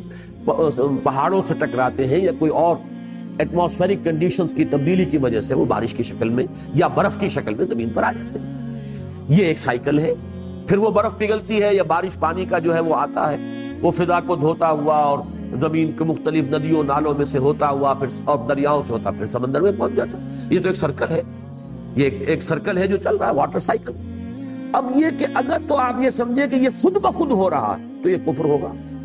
اگر آپ یہ کہیں کہ یہ سب کچھ اللہ کر رہا ہے، کہ اس میں رب سے ہے، یہ قانون اللہ کا بنایا ہوا ہے، تو اس قانون کو مان کر اس کے معنی نفی نہیں ہو جائیں گے اللہ کی قدرت کے یا اللہ کی الوہیت کے یا اللہ کی حاکمیت کے، بلکہ اللہ نے یہ قاعدہ بنایا، اللہ نے یہ قانون بنایا. اسی طرح ارتقاء میں اگر حکم خداوندی، اذن خداوندی کو آخری فیصلہ کن بات مانی جائے تو پھر اس کے بعد اس میں کوئی کفر یا الحاد نہیں ہے. لیکن اگر یہ سمجھا جائے کہ یہ آٹومیٹک خود بخود اس طریقے سے ہو رہا ہے جیسے کہ ڈارون نے کہا، تو یقیناً پھر وہ مذہب سے اور مذہب کی تعلیمات سے بہت دور لے جاتا ہے انسان کو. اور آج مغرب میں سب سے بڑا المیہ یہی ہے. در حقیقت مذہب سے سب سے زیادہ دور کرنے والی شے سائنس کے میدان میں یہ نظریہ ارتقاء ہے اور کوئی دوسری شے نہیں ہے. فزکس کے میدان میں کوئی شے ایسی نہیں ہے کہ جو مذہب سے آپ کو دور لے جانے والی. کیمسٹری کے میدان میں کوئی شے ایسی نہیں ہے جو ٹکراتی ہو مذہب کے ساتھ. یہ صرف یہی معاملہ ہے کہ ڈارون کے نظریہ ارتقاء نے جو توجیہ پیش کی ہے اس کے نتیجے میں الحاد اور کفر جو ہے وہ خود بخود ذہنوں کے اندر بیٹھ جاتا ہے. امریکہ جیسے ملک کے اندر ایک بڑا اسٹرانگ ریزنٹمنٹ ہے کہ تم ہائی اسکول کے لیول پر نظریہ ارتقاء پڑھا دیتے ہو ہمارے بچوں کو، نتیجتاً مذہب کی کوئی بنیاد ہی ان کے ذہن میں نہیں رہتی، اس کی بنیاد ہی ختم ہو جاتی. لہذا وہاں ہمیشہ کنٹروورسی چلتی رہتی ہے کہ جو لوگ بھی کچھ مذہبی مزاج کے وہ کہتے ہیں کہ نظریہ ارتقاء ہائی اسکول لیول پر نہ پڑھایا جائے. یہ ابھی کچا ذہن ہوتا ہے، اور ہائی اسکول وہاں پر ہوتا ہے وہ 12 سال والا. تو یہ جو ایف اے یوں سمجھیے، آج کل ہمارے ابھی فیصلہ ہو گیا کہ تمام ہائی اسکول جو ہیں وہ ایف اے تک ان کو اپ گریڈ کر دیا جائے گا، تو وہاں پر پہلے ہی سے ایسا ہے. یہ جو ذہن ہے ابھی پختہ تو ہوتا نہیں اور بہت ریسیپٹیو ہوتا ہے، جو چیز آتی ہے ذہن میں بیٹھ جاتی ہے. اس مرحلے پر تم پڑھاتے ہو تو وہ تو اسے سمجھتا ہے کہ بس یہی واقعہ ہے اور ایمان لے آتا ہے. اور جس نے اس چیز کو اس شکل میں مان لیا، اب اس کے لیے دین اور آخرت اور اللہ اور خدا اور یہ سب تمام چیزیں جو ہے وہ بالکل یوں سمجھیے کہ irrelevant ہو جاتی ہیں، ان کا کوئی بحث کا موقع نہیں. تو یہ تصور ذہن میں رکھے. باقی اس آیت کے اندر ایک نقشہ ہے. دیکھیے پودا، پلانٹ اور کوئی حیوان، اس میں فرق کیا ہے؟ باقی سارا میکینزم وہی ہے. پلانٹ جو ہے وہ گویا کہ گڑا ہوا ہے زمین میں، وہ ہل نہیں رہا. یہ تو سارا میکینزم بایولوجی، آپ کو معلوم ہے بایولوجی جو علم الحیات 2 حصوں میں تقسیم کریں گے، زوالوجی اور باٹنی. وہ علم نباتات ہے، یہ علم الحیوانات ہے. دونوں کو گروپ کرتے ہیں بایولوجی کے اندر کہ لائف اس میں بھی ہے، لائف اس میں بھی ہے. لیکن یہ پودا جو ہے یہ گڑا ہوا ہے ایک جگہ، جبکہ حیوان چل رہا. باقی تو ساری فزیولوجی وہی کی وہ ہے. اس اعتبار سے اس کے اندر انبتکم من الارض نباتا ایک گویا کہ اشارہ ضرور موجود ہے کہ اس طریقے سے تدریجاً ارتقاء ہو کر انسان تک یہ عمل جو ہے تخلیق انسان تک پہنچا ہے. اور اگر اس طرف ذہن نہ آئے یا آدمی نہ چاہے اس انداز میں سوچنا، تب بھی ایک مفہوم موجود ہے. اور اس کا تقابل ہوگا آگے جو آیت آ رہی ہے کہ بعث بعد الموت میں تو اللہ تعالیٰ تمہیں قبر سے نکال لے گا جیسے نکالا جاتا ہے. وہاں یہ نہیں ہوگا کہ پھر بچے کی شکل میں کوئی آئے، پھر اس کی تدریجاً ترقی ہو. جیسے پودا ہے، بڑھ رہا ہے، بڑھتا چلا جا رہا ہے. ابھی وہ صرف 2 پتیاں تھی، پھر آگے بڑھا، پھر آگے بڑھا، پھر تناور درخت بنا. اسی طریقے سے انسان کا بچہ ہے، وہ پیدا ہوا تو بہت ہی یوں سمجھیے کہ عاجز اور لاچار، بڑی مشکل سے تو وہ کھڑا ہونا سیکھتا ہے، پھر وہ بڑھتا ہے، اس کا قد جو ہے اونچا ہوتا چلا جاتا ہے. یہ اس تخلیق اول میں تو ایسا ہے. واللہ انبتکم من الارض نباتا. یہاں تو تم جیسے پودا اوپر پروان چڑھتا ہے اور اوپر جاتا ہے، ایسے ہی تم نے بھی 20 سال لیے ہیں اپنے اس قد تک پہنچنے میں یا اپنے اس جسم کی اس پختگی کو پہنچنے میں. لیکن قیامت کے دن بعث بعد الموت جب ہوگا تو وہ تو اللہ نکال لے گا. یخرجکم اخراجا. پھر وہاں جو ہے انبتکم نباتا والی بات نہیں ہوگی. پھر یہ وقت جو ہے اس میں نہیں لگے گا تمہاری اپنی اس پوری جو شخصیت ہے اس تک پہنچنے کے لیے. تو اس کے تقابل کے لیے بھی یہ لفظ جو ہے بہت ہی مناسب ہے کہ تمہیں یہاں تو اس نے اگایا ہے جیسے اگایا جاتا ہے. جیسے پیڑ تدریجاً بڑھتا ہے ایسے ہی تم بھی بڑھے ہو. لیکن یہ ہے کہ وہاں جب معاملہ ہوگا تو اس کے لیے الفاظ بعد میں آ رہے ہیں. بہرحال اس میں ایک اشارہ موجود ہے اس ارتقاء کی طرف بھی. ایک تو ہے ایک فرد کا پودے کی طرح آگے بڑھنا، ایک ہے اس پوری جو حیواناتی کنگڈم ہے، اینیمل کنگڈم، اس کے اندر تدریجاً ارتقاء ہوتے ہوئے. اور عجیب بات یہ ہے کہ یہ بایولوجی میں بھی اس کو کہا جاتا ہے ٹری آف ایوولوشن. یہ درخت ہے ارتقاء کا، اور اس ٹری آف ایوولوشن کے ٹاپ پر ہومو سیپینس جو ہے وہ انسان کا بایولوجیکل نیم ہے. Homo sapiens stand at the top of that evolution tree. تو وہاں بھی ایک تصور جو ہے وہ درخت کا دیا جاتا ہے، اور اس میں سے شاخیں نکلتی ہیں درخت میں سے. تو مختلف مراحل پر مختلف سپیشیز جو ہے علیحدہ ہوتی چلی گئی، لیکن درخت جو ہے ابھی بڑھتا چلا جا رہا ہے یہاں تک کہ اس کے ٹاپ پر ہومو سیپینس آیا. تو واللہ انبتکم من الارض نباتا، اس میں وہ رنگ بھی موجود ہے، اور یہ کہ عام معنی میں یہ بھی کہ جس طرح پودا تدریجاً بڑھتا ہے، بلند سے بلند تر ہوتا ہے یہاں تک کہ اپنی وہ جو پوری اس کی ہے اونچائی وہاں تک پہنچ جاتا ہے، اسی طرح تمہیں بھی اللہ نے اسی طرح اگایا ہے. فرق صرف یہ ہے کہ تم چلتے پھرتے اگے ہو، بڑھے ہو، اور وہ پودا جو ہے وہ ایک جگہ پر گڑا ہوا جو ہے وہ بڑھتا ہے، اور اس کے سوا کوئی فرق نہیں. واللہ انبتکم من الارض نباتا ثم یعیدکم فیہا، پھر وہ تمہیں اس کے اندر دوبارہ لے جائے گا. وَيُخْرِجُكُمْ إِخْرَاجًا، اور تمہیں نکال لے گا جیسے نکالا جاتا. یہ گویا کہ ایسے جیسے کسی جگہ پر صندوق میں کوئی چیز رکھی ہوئی اور نکال دی. اب اس میں کوئی ارتقاء وغیرہ کا مسئلہ نہیں ہے. وہ جو باعث بعد الموت ہے وہ دفعتاً ہے، وہ اچانک ہوگی. اس کے اندر یہ ارتقائی عمل نہیں ہوگا، نہ وہ ارتقاء لمبا عمل، اور نہ یہ ایک فرد کا ارتقاء جو ہو رہا ہے کہ وہ اتنا وقت لیتا ہے اپنی قوت اور شدت کو پہنچنے میں، وہ نہیں. وہ یخرجکم اخراجا، تمہیں وہاں سے نکال لے گا جیسے نکالا جاتا ہے. جیسے کوئی چیز بنی بنائی کہیں موجود ہے اور وہاں آپ نے ہاتھ ڈالا اور نکال لیا، ایسے ہی اللہ تعالیٰ تمہیں اس زمین سے دوبارہ نکال لے گا. واللہ انبتکم من الارض نباتا ثم یعیدکم فیہا ویخرجکم اخراجا واللہ جعل لکم الارض بساطا، اور اللہ تعالیٰ نے تمہارے لیے زمین کو ایک فرش بنا دیا ہے، بچھونا بنا دیا ہے. اس میں تمہارے لیے ساری چیزیں، تمہاری آسائش کی، آرام کی، تمہاری ساری ضروریات. آج کل تو آپ نے سنا ہوگا ایسے بیڈز بنتے ہیں، ان کے $10,000 اس کی ایک بیڈ کی قیمت ہوتی ہے کہ اسی میں سب کچھ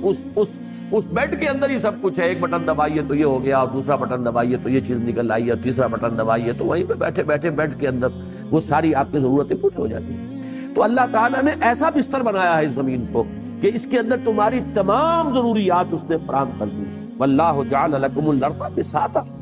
لتسلکوا منہا سبلا فجاجا، تاکہ تم اس کے اندر چلو. اور وہ راستے، تنگ راستے، فج کہتے ہیں گھاٹی کو، فج عمیق یہ لفظ آیا ہے سورہ حج میں بھی کہ دو پہاڑوں کے درمیان. اور خاص طور پر چونکہ مخاطب اول جو ہے قرآن مجید کے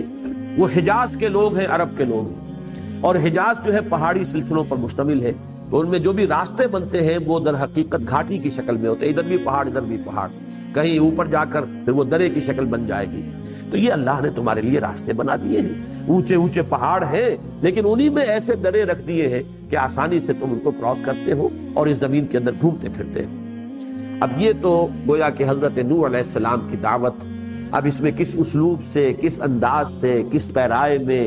کتنے دل نشین انداز میں انہوں نے باتیں کی ہیں، اللہ تعالیٰ کی عظمت کو کیسے واضح کیا ہے، اللہ کی خلاقی کا کیسے ان کو تصور دیا ہے. یہ ساری چیزیں ہر داعی دین کے لیے جو بھی اللہ کی طرف لوگوں کو بلانا چاہتا ہو، داعی اللہ، اسے ایک ایک لفظ کو اچھی طرح سمجھنا چاہیے کہ یہ ایک گویا کہ کردار ہمارے سامنے آ رہا ہے، نمونے کا کردار. اور اسی میں یوں سمجھیے کہ حضور صلی اللہ علیہ وسلم کی شخصیت موجود ہے. اسی انداز میں حضور بلا رہے تھے. یہی مراحل تھے. پہلے وہ بالکل پرسنل کانٹیکٹ کے ذریعے سے دعوت، پھر اس کے بعد اعلان دعوت، لیکن اس کے بعد یہ کہ وہ سلسلہ جو ہے اسررت لہم اسرارا والا سلسلہ بھی جاری رہا اور یہ دعوت آگے بڑھی ہے. لیکن حضرت نوح علیہ السلام کی قوم نے جس طریقے سے ان کی دعوت کو رد کیا ہے، اب اس کا نقشہ ہے. قال نوح رب انہم عصونی،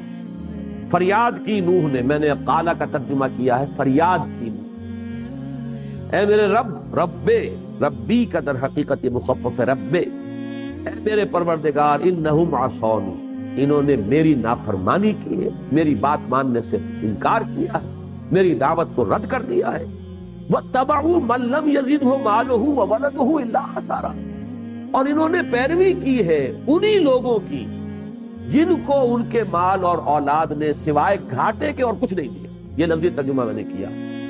انہوں نے پیروی کی وَاتَّبَعُوا مَن، ان کی، لَّمْ يَزِدْهُ، جس کو کہ نہیں اضافہ کیا ہے، مالہ، اس کے مال نے، وولدہ، اور اس کی اولاد نے، الا خسارہ، مگر گھاٹا اور خسارہ. یعنی تو نے انہیں اولادوں سے نوازا، تو نے انہیں دولتیں دی. یہ جو سرداران قوم ہیں لیکن ان کی اولاد اور مال کی وجہ سے سرکشی بڑھتی چلی گئی، بجائے اس کے کہ شکر کرتے تو یہی مال و اولاد ان کے لیے خیر کا ذریعہ بن جاتا، لیکن انہوں نے چونکہ کفران نعمت کیا، گھمنڈ کیا، تکبر کیا، تو تیری دی ہوئی یہ نعمتیں ان کے حق میں گویا کہ خسارے کا ذریعہ بن گئی، خسارے کا سبب بن گئی، ان میں تمرد، شیطنت، استکبار، غرور پیدا ہوا، جس کی وجہ سے وہ میری دعوت کو ٹھکرا رہے ہیں، میری پکار پر لبیک نہیں کہہ رہے۔ تو پروردگار انہوں نے میرا کہنا نہیں مانا، اپنے انہی سرداروں کا مانا۔ اصل میں اس لفظ کو یوں سمجھیے کہ بجائے اس کے کہ یہ کہا جائے کہ انہوں نے اپنے امراء اور سرداروں ہی کا کہنا مانا، ان امراء اور سرداروں کی شخصیت کا تجزیہ کر کے بیان کر دیا کہ جن کو ان کے مال اور ان کی اولاد نے گھمنڈ میں مبتلا کر دیا ہے، ان کی پیروی۔ قال نوح رب انہم عصونی واتبعوا من لم یزدہ مالہ وولدہ الا خسارا۔ پروردگار انہوں نے میری بات ماننے سے انکار کیا ہے، رد کر دی ہے میری دعوت، اور اتباع کیا ہے اپنے انہی سرداروں کا، چودھریوں کا، کہ جن کے اندر ان کے مال اور اولاد کی وجہ سے غرور اور تکبر بڑھتا چلا گیا۔ وَمَكَرُوا مَكْرًا كُبَّارًا، کبار یہ کبیر سے مبالغے کا صیغہ ہے،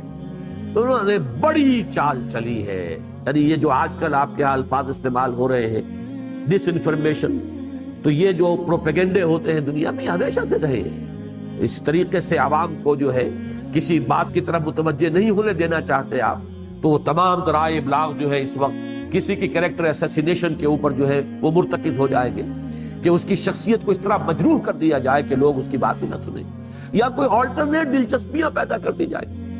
جیسے کہ سورہ لقمان کے شروع میں کہ انہوں نے ایسے مشغلے ایجاد کر لیے ہیں کہ یہ انہی کے اندر گم ہو کر رہ گئے، دلچسپیاں انہی میں ہو گئی، اب کوئی سنجیدہ بات سننے کے لیے ان کے پاس وقت ہی نہیں ہے، کسی بات پر غور کرنے کے لیے انہیں کہیں فرصت ہی نہیں ملتی، بلکہ اس قسم کے مشغلوں کے اندر انہیں الجھا دیا گیا۔ جیسے کہ خود مکے کے بھی ایک سردار نے یہ کیا تھا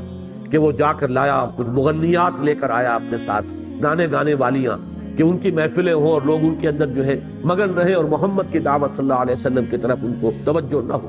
یہ وہ سورہ لقمان کی ابتدائی آیات میں جس کا ذکر ہے، اس کے اندر تفسیری روایات میں یہ واقعہ درج ہے۔ تو انہوں نے بڑا مکر کیا ہے، بڑی چال چلی ہے، ہر تدبیر اختیار کر لی ہے اپنی قوم کی مت مارنے کے لیے اور ان کو اس راستے سے روکنے کے لیے۔ اور اس میں ان کی سب سے بڑی چال کیا ہے، اب ذرا نوٹ کیجئے، وہ جو عصبیت ہوتی ہے، نسل بعد نسل کچھ معبود ہیں مانے جا رہے ہیں، کچھ کو پکارا جا رہا ہے، کچھ کے نام کی نیاز چلی آ رہی ہے، دی جا رہی ہے نسل بعد نسل، ان کے ساتھ ایک ایسی عصبیت کا رشتہ قائم ہو جاتا ہے کہ پھر اب ان کی دہائی دی جاتی ہے، دیکھو یہ تمہارے ان دیوتاؤں کے جو ہے یہ منکر ہیں، یہ فلاں تمہارے بزرگوں کا جو ہے وہ ان کا انکار کرنے والے ہیں، یہ ان کے قائل نہیں ہے، یہ ان کی نفی کرنے والے ہیں، ان کی بات نہ سننا۔ وہ بات ہے جو یہاں آ رہی ہے، وَمَكَرُوا مَكْرًا كُبَّارًا،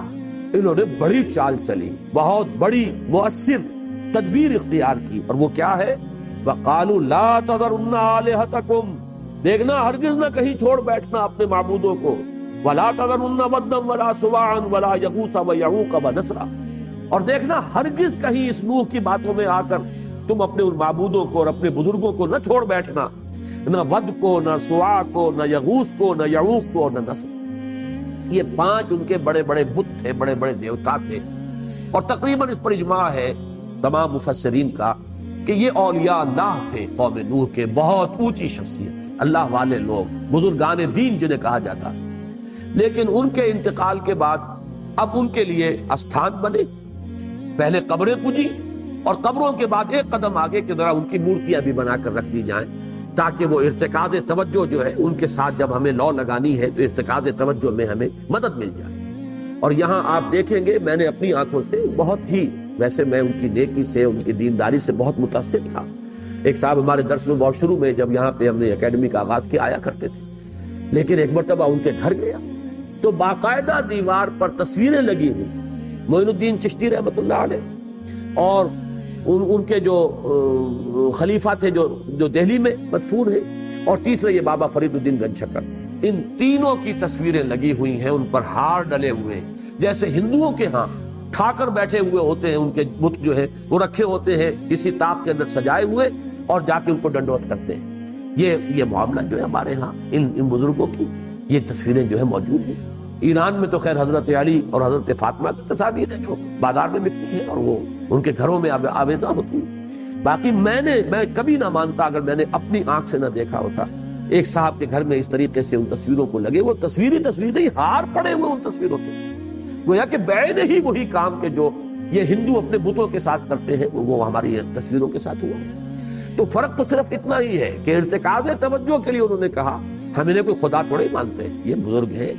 اہل اللہ ہیں، یہ ہمارے سفارش کریں گے اور ہم ان کے جو ہے ان کے وسیلے سے اللہ تعالیٰ کا قرب حاصل کر سکتے ہیں، لہذا ان کے لیے ذرا ہم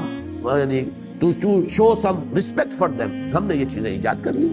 یہی فلسفہ بت پرستی کا بڑے مدلل انداز میں ڈاکٹر رادھا کرشنن نے دنیا کے سامنے پیش کیا کہ کون احمق سمجھتا ہے کہ یہ پتھر کی مورتی جو ہے اس میں کچھ ہے، یہ تو خود ہم تراشتے ہیں، لیکن یہ تو اصل میں صرف کنسنٹریشن توجہ کے ارتکاز کے لیے، میڈیٹیشن کے لیے، مراقبے کے لیے ایک خوگرے پیکرے محسوس تھی انسان کی نظر، مانتا پھر کوئی اندیکھے خدا کو کیوں کر، یہ جو شکوہ کی نظم میں علامہ اقبال کا شعر ہے کہ خوگرے پیکرے محسوس تھی انسان کی نظر، تو یہ ہم نے پیکرے محسوس سامنے رکھ لیا ہوتا ہے، اصل میں تو ہم دیوتاؤں کے ساتھ لو لگانا چاہتے ہیں اپنی توجہ کے ارتکاز کے ساتھ، یہ صرف ذریعہ ہے۔ تو اس طریقے سے ہوتے ہوتے وہ بت پرستی جو ہے قوم نوح میں رائج ہوئی، اور ان بتوں کے بارے میں مزید تحقیق یہ ہے کہ یہ نام اتنے پختہ ہوئے کہ حضرت نوح کی قوم تو ساری ہلاک ہو گئی ہو، لیکن یہ نام چلے اور عرب میں مختلف قبیلوں کے بتوں کے یہی نام تھے۔ معلوم ہو رہا ہے وہ تسلسل جو ہے ان کا، وہ کلچرل کنٹینیوٹی جو ہے وہ برقرار نہیں ہے۔ یہی ود اور یہی سوا اور یغوث مختلف قبیلوں کے یہ دیوتا تھے اور ان کے بت جو ہے مختلف جگہوں پر رکھے ہوئے تھے، انہیں پوجا جاتا تھا۔ تو انہوں نے یہ کہا کہ دیکھنا کہیں ان کی بات میں نہ آ جائے، یہ تمہیں جو ہے دور کر دینا چاہتے ہیں، منقطع کر دینا چاہتے ہیں اپنے ان معبودوں سے۔ تمہارے معبود ود اور سوا اور یغوث اور یعوق اور نصر پوری طرح ان کے وفادار تھے۔ میں نے یہاں 2 آیتیں اور نوٹ کی ہیں۔ سورہ انبیاء میں حضرت ابراہیم علیہ السلام کے بارے میں بھی پھر یہی فیصلہ کیا تھا قوم نے، قالوا حرقوه وانصروا آلہتکم ان کنتم فاعلین۔ جب حضرت ابراہیم علیہ السلام نے ان کے بتوں کا وہ حشر کیا، سب کو توڑ پھوڑ کر اور صرف ایک کو باقی رہنے دیا، پھر جب پیشی ہوئی ہے قوم کے سامنے اور جب لاجواب بھی ہو گئے، حضرت ابراہیم کی بات کا کوئی جواب نہیں تھا، لیکن کہا کیا؟ حرقوه، جلا دو اس کو، جلا کے راکھ کر دو، وانصروا آلہتکم، اپنے معبودوں کی مدد کرو، یہ وقت آ گیا ہے، کھڑے ہو جاؤ اپنے معبودوں کے لیے، ان کی حرمت کے لیے، کٹ مرو ان کی حرمت کے اوپر۔ وانصروا آلہتکم ان کنتم فاعلین، اگر تمہیں کچھ کر گزرنا ہے۔ اور سورہ صاد میں فرمایا گیا وانطلق الملأ منهم ان امشوا واصبروا على آلہتکم، جب حضور صلی اللہ علیہ وسلم نے دعوت دی، بولا جی چلو چلو یہاں سے، یہ ہمارے معبودوں سے منحرف کرنا چاہتا ہے ہمیں، اپنے معبودوں پر جمے رہو، وانصروا واصبروا علی آلہتکم، اپنے معبودوں پر جمے رہو، اپنے معبودوں پر پوری طرح ان کے ساتھ منسلک رہو، جڑے رہو۔ یہی بات وہ ہے جو یہاں آئی، وقالوا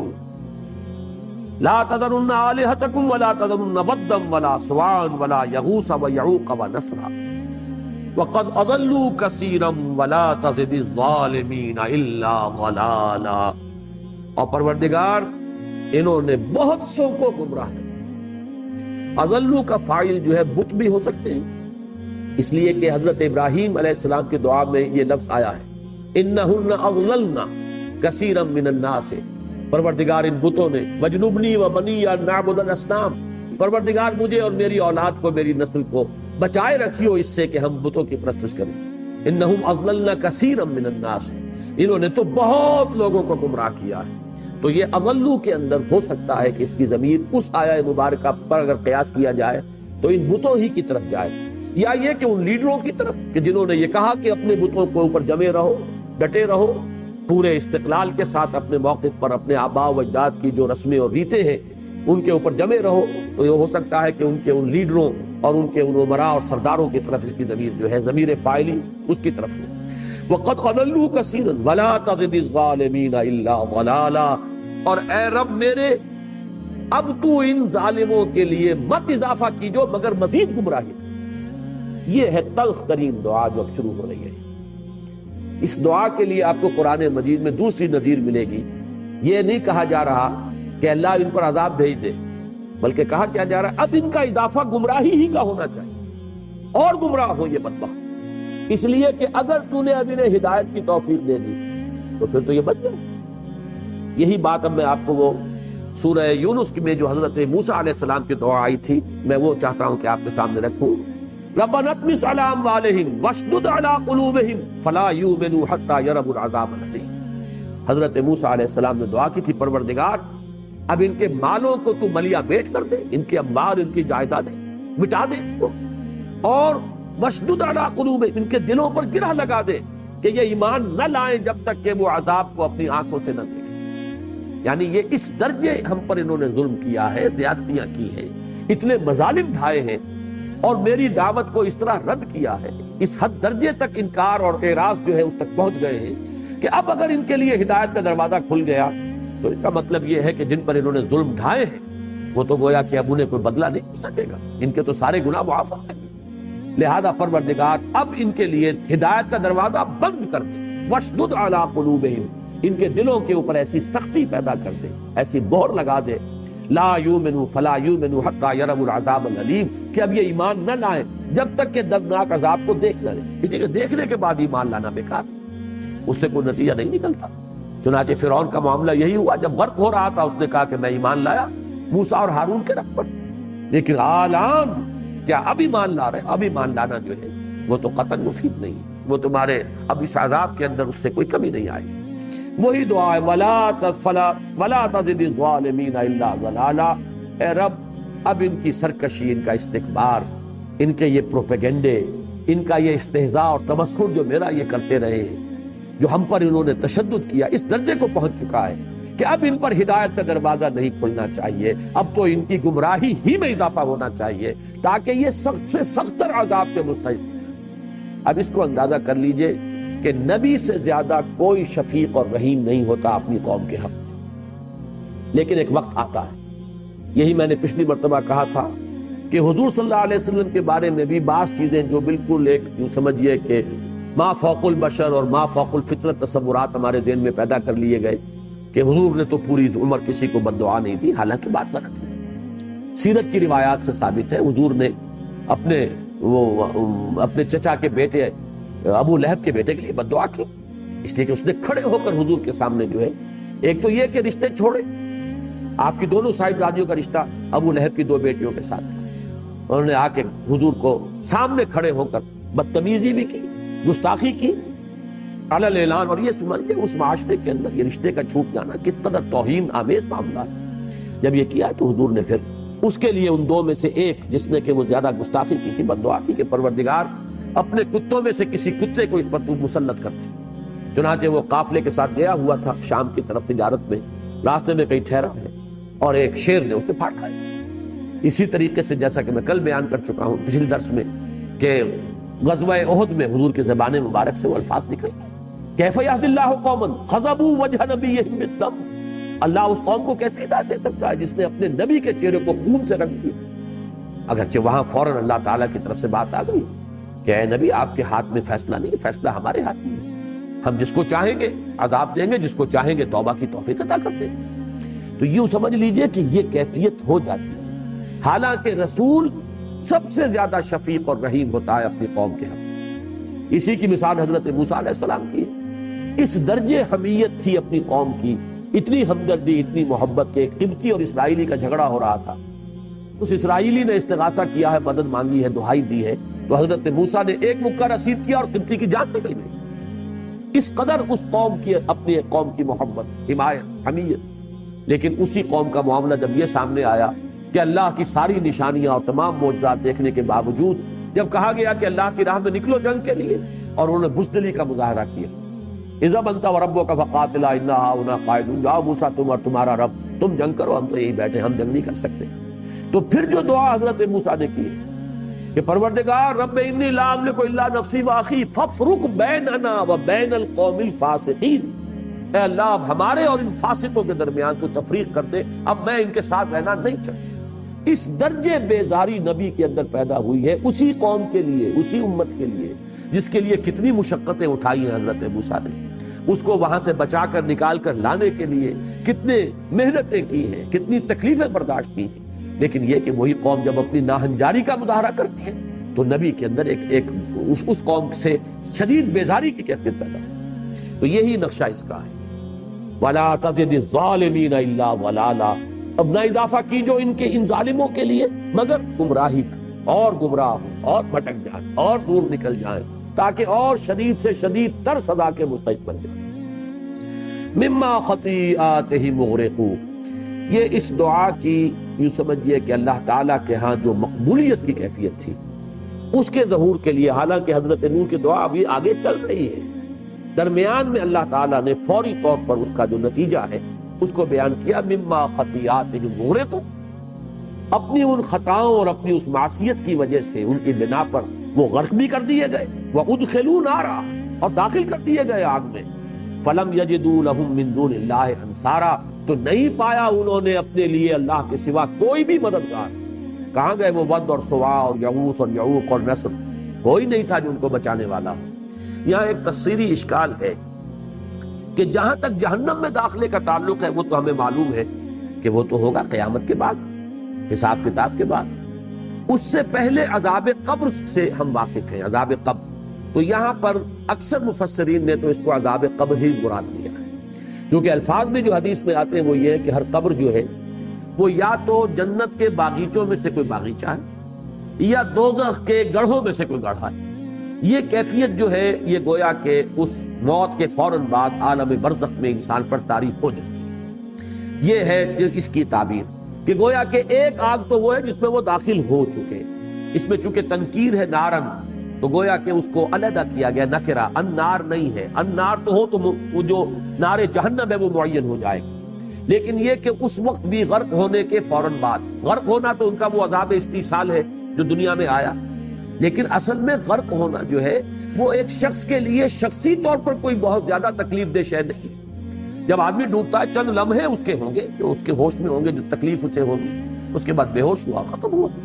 اصل میں تو عذاب جو ہے وہ اب اس عالم برزخ میں ان پر شروع ہوا ہے، اور وہ گویا کہ ان کے اخروی عذاب کا یہ پیش خیمہ ہے، یہ اس کی ایک ریفلیکشن ہے۔ جیسے آپ کہتے ہیں coming events cast their shadows before, آنے والے واقعات جو ہے پہلے سے ان کے سائے پڑنے شروع ہو جاتے ہیں، تو یہ ان کے عذاب جہنم کا سایہ ہے جو اس عالم برزخ میں ان پر پڑتا ہے۔ بعض حضرات جو ہیں وہ چونکہ کچھ لوگ ایسے ہیں اقلیت پرست کہ وہ عذاب قبر کے قائل نہیں ہوتے، تو وہ اس کی تعبیر کچھ اور کرتے ہیں کہ در حقیقت یہ اتنا یقینی ہے کہ ماضی کا صیغہ استعمال کیا گیا، ورنہ یہ ابھی ہونے والی بات ہوگی مستقبل میں۔ یہ اسلوب ہے قرآن مجید کا کہ قیامت کے حالات، آخرت کے، جنت کے، دوزخ کے واقعات کو بیان کرتے ہوئے اکثر ماضی کا صیغہ آ جاتا ہے، اور ماضی کا صیغہ جو عربی زبان میں کسی شے کے حتمی، قطعی، یقینی ہونے کے لیے بھی اس کے مظہر کے طور پر آتا ہے۔ تو یہ ایک تعویل یہ ہے، لیکن ہم چونکہ تسلیم کرتے ہیں، احادیث صحیحہ میں خبر ہے یہ عذاب قبر کی عالم برزخ کے اندر بھی معقول بات بھی ہے، سمجھ میں آتا ہے۔ اس کی سادہ سی مثال تو یہ ہے جو میں دیا کرتا ہوں کہ بچوں نے امتحان دیا ہوا ہے، اب ہر ایک کو پتا ہے میں نے کیا کیا، رزلٹ تو ڈکلیئر ہوگا 31 مارچ کو، لیکن یہ کہ پہلے سے جان سوکھتی رہتی ہے ان کی کہ یہ کیا ہونے والا ہے، معلوم ہے جو کیا ہے۔ جن لوگوں نے اچھے پرچے کیے ہیں وہ اپنے عیش میں ہیں، وہ منتظر ہوتے ہیں، جیسے سورہ قیامہ میں آیا ہے وجوہ یومئذ ناظرۃ الی ربھا ناظرہ، چہرے تر و تازہ ہوں گے اپنے رب کی رحمت کے امیدوار، اپنے رب کی طرف دیکھتے ہوئے، اس لیے کہ انہیں پتا ہے بل الانسان علی نفسہ بصیرہ، انسان اپنے نفس پر بصیرت رکھتا ہے، اسے پتا ہے میں کیا کر کے آیا اور امیدوار ہے اللہ تعالیٰ کی رحمت کا۔ ووجوہ یومئذ باسرۃ تظن ان یفعل بها فاقرہ، اور بہت سے چہرے اس دن ہوں گے سوکھے ہوئے، اور ان کو یہ گمان ہوگا کہ اب ان کے ساتھ وہ سلوک ہوگا کہ جو ریڑھ کی ہڈیوں کو توڑ دینے والا۔ تو یہ تو پہلے سے موجود ہے، گویا کہ نتیجہ ڈکلیئر بعد میں ہوگا، لیکن چہروں پر لکھا ہوا نتیجہ پہلے سے نظر آ جاتا ہے۔ یہی در حقیقت قبر میں یا عالم برزخ میں اس آخری انجام کا ایک عکس ہے جو پڑتا ہے، اور اسی کو حضور نے فرمایا یا وہ جنت کے باغیچوں میں سے ایک باغیچہ ہے اور یا دوزخ کے گڑھوں میں سے ایک گڑھا۔ مما خطیئاتہم اغرقوا وادخلوا نارا فلم یجدوا لهم من دون اللہ انصارا، اس میں نفی ہے ان کے پورے فلسفہ شرک کی کہ انہوں نے ان معبودوں کو کیوں پوجا، کیوں یہ نظر اور نیاز کے سلسلے چلتے تھے، کیوں یہ چڑھاوے ہوتے تھے، یہ سب کچھ تو اسی لیے تھا کہ یہ اللہ کے ہاں ہمارے مددگار بنیں گے، تو کوئی مدد انہیں نہیں مل سکی یا کوئی مدد انہیں نہیں مل سکے گی۔ وقال نوح رب لا تذر علی الارض من الکافرین دیارا، اور کہا نوح نے میرے رب اب تو اس زمین پر کوئی گھر بستا نہ چھوڑ، کافروں میں سے کسی کو زندہ نہ چھوڑ۔ یہ دیار جو ہے کسی دار میں رہنے والا، جو کہ ما فی الدار دیار، اس کے معنی یہ ہے کہ گھر بالکل خالی ہے، اس گھر کے اندر کوئی بسنے والا نہیں ہے، دار ہے دیار نہیں، جو بھی اس گھر کو آباد کرنے والا وہ دیار ہے۔ لا تذر علی الارض من الکافرین دیارا، پروردگار اب تو زمین پر کافر میں سے کسی، کافروں میں سے کسی ایک کو بھی بستا نہ چھوڑ۔ اس میں ذرا مسئلہ ہے جو تاریخ سے متعلق ہے۔ اکثر خیال یہ ہے کہ یہ عذاب جو آیا ہے یہ پوری دنیا میں آیا، یہ جو طوفان نوح ہے، لیکن زیادہ صحیح بات یہی معلوم ہوتی ہے کہ در حقیقت اس وقت تک نوع انسانی ابھی محدود تھی اسی علاقے میں، اور وہیں پر وہ عذاب آیا ہے۔ یہ جو علاقہ ہے جس کو آج کل ہم کردستان کے نام سے جانتے ہیں، جو اس وقت 5 ملکوں میں منقسم ہے، تھوڑا سا حصہ اس کا ایران میں ہے، خاصا بڑا چنک اس کا عراق میں ہے، کچھ حصہ اس کا شام میں ہے، کچھ حصہ اس کا ترکی میں ہے، اور کچھ روس میں ہے۔ یہ علاقہ ہے زیادہ تر پہاڑی علاقہ ہے، اسی میں وہ پہاڑی جودی جو ہے جس پر کہ حضرت نوح علیہ السلام کی کشتی جا کر پھر ٹکی ہے، اور جیسا کہ بعض مفسرین نے لکھا ہے کہ بعض جو ہوائی جہاز پائلٹس ہیں انہوں نے دیکھا ہے کہ ایک پہاڑی کے اوپر، چوٹی کے اوپر کوئی شے کشتی سے مشابہ جو ہے وہ نظر آتی ہے، لیکن کوئی ایکسپیڈیشن وہاں اس لیے نہیں جا سکتی کہ اس پہاڑ تک جانے کا راستہ صرف رشیا سے، وہ اپروچیبل جو ہے باقی کسی اور ملک سے اپروچیبل نہیں ہے، صرف رشین سائڈ سے اس کو اپروچ کیا جا سکتا ہے، وہاں تک پہنچا جا سکتا ہے، واللہ عالم۔ بہرحال یہ علاقہ تھا جس میں کہ ابھی نوع انسانی یہی تک محدود تھی، اور اس علاقے میں طوفان آیا، تو گویا کہ وہ ہے تو تمام انسانوں کے لیے اس وقت تک کا جو معاملہ تھا، لیکن یہ کہ پوری دنیا میں سیلاب کے آنے کا جو معاملہ ہے اس کے چونکہ کوئی شواہد نہیں ملے، اس علاقے میں شواہد ملے، طبقات الارض کے ماہرین کو شواہد ملے ہیں کہ یہاں کسی وقت میں بہت بڑا سیلاب آیا، اور اس کی ایچ جی ویلز نے تو ایک تعبیر اور توجیہ بھی کی ہے بالکل خالص مادی اور سائنٹیفک۔ اس کا کہنا یہ ہے کہ میڈیٹرینین جو ہے بحیرہ روم، اس میں پانی کی سطح بلند تھی، اور یہ جو علاقہ تھا یہ سطح سمندر سے نیچا تھا، لیکن ساحل کے ساتھ ساتھ جو ہے پہاڑی سلسلہ ایک ایسا تھا کہ جو اس کو روکے ہوئے تھا۔ یہ شاید آپ نے کبھی سنا ہو کہ کراچی کے بھی اکثر حصے جو ہیں وہ بلو سی لیول ہے، لیکن یہ کہ ساحل کے ساتھ ساتھ جو چٹانیں ہیں اور جو ساحل ہے وہ ہے اونچا، جس کی وجہ سے سمندر کا پانی رکا ہوا ہے، لیکن بہت سے جگہ ایسی ہے کہ جو بلو سی لیول ہے۔ اب اگر کہیں سے دراڑ پیدا ہو جائے، ظاہر بات ہے سمندر کا پانی جس طرح آئے گا وہ بہا کے لے جائے گا۔ تو اس کا کہنا یہ ہے جی ویلز کا کہ در حقیقت یہ پورا علاقہ جو ہے یہ سمندر کا کی سطح جو ہے میڈیٹرینین کی یہ اس سے اونچی تھی۔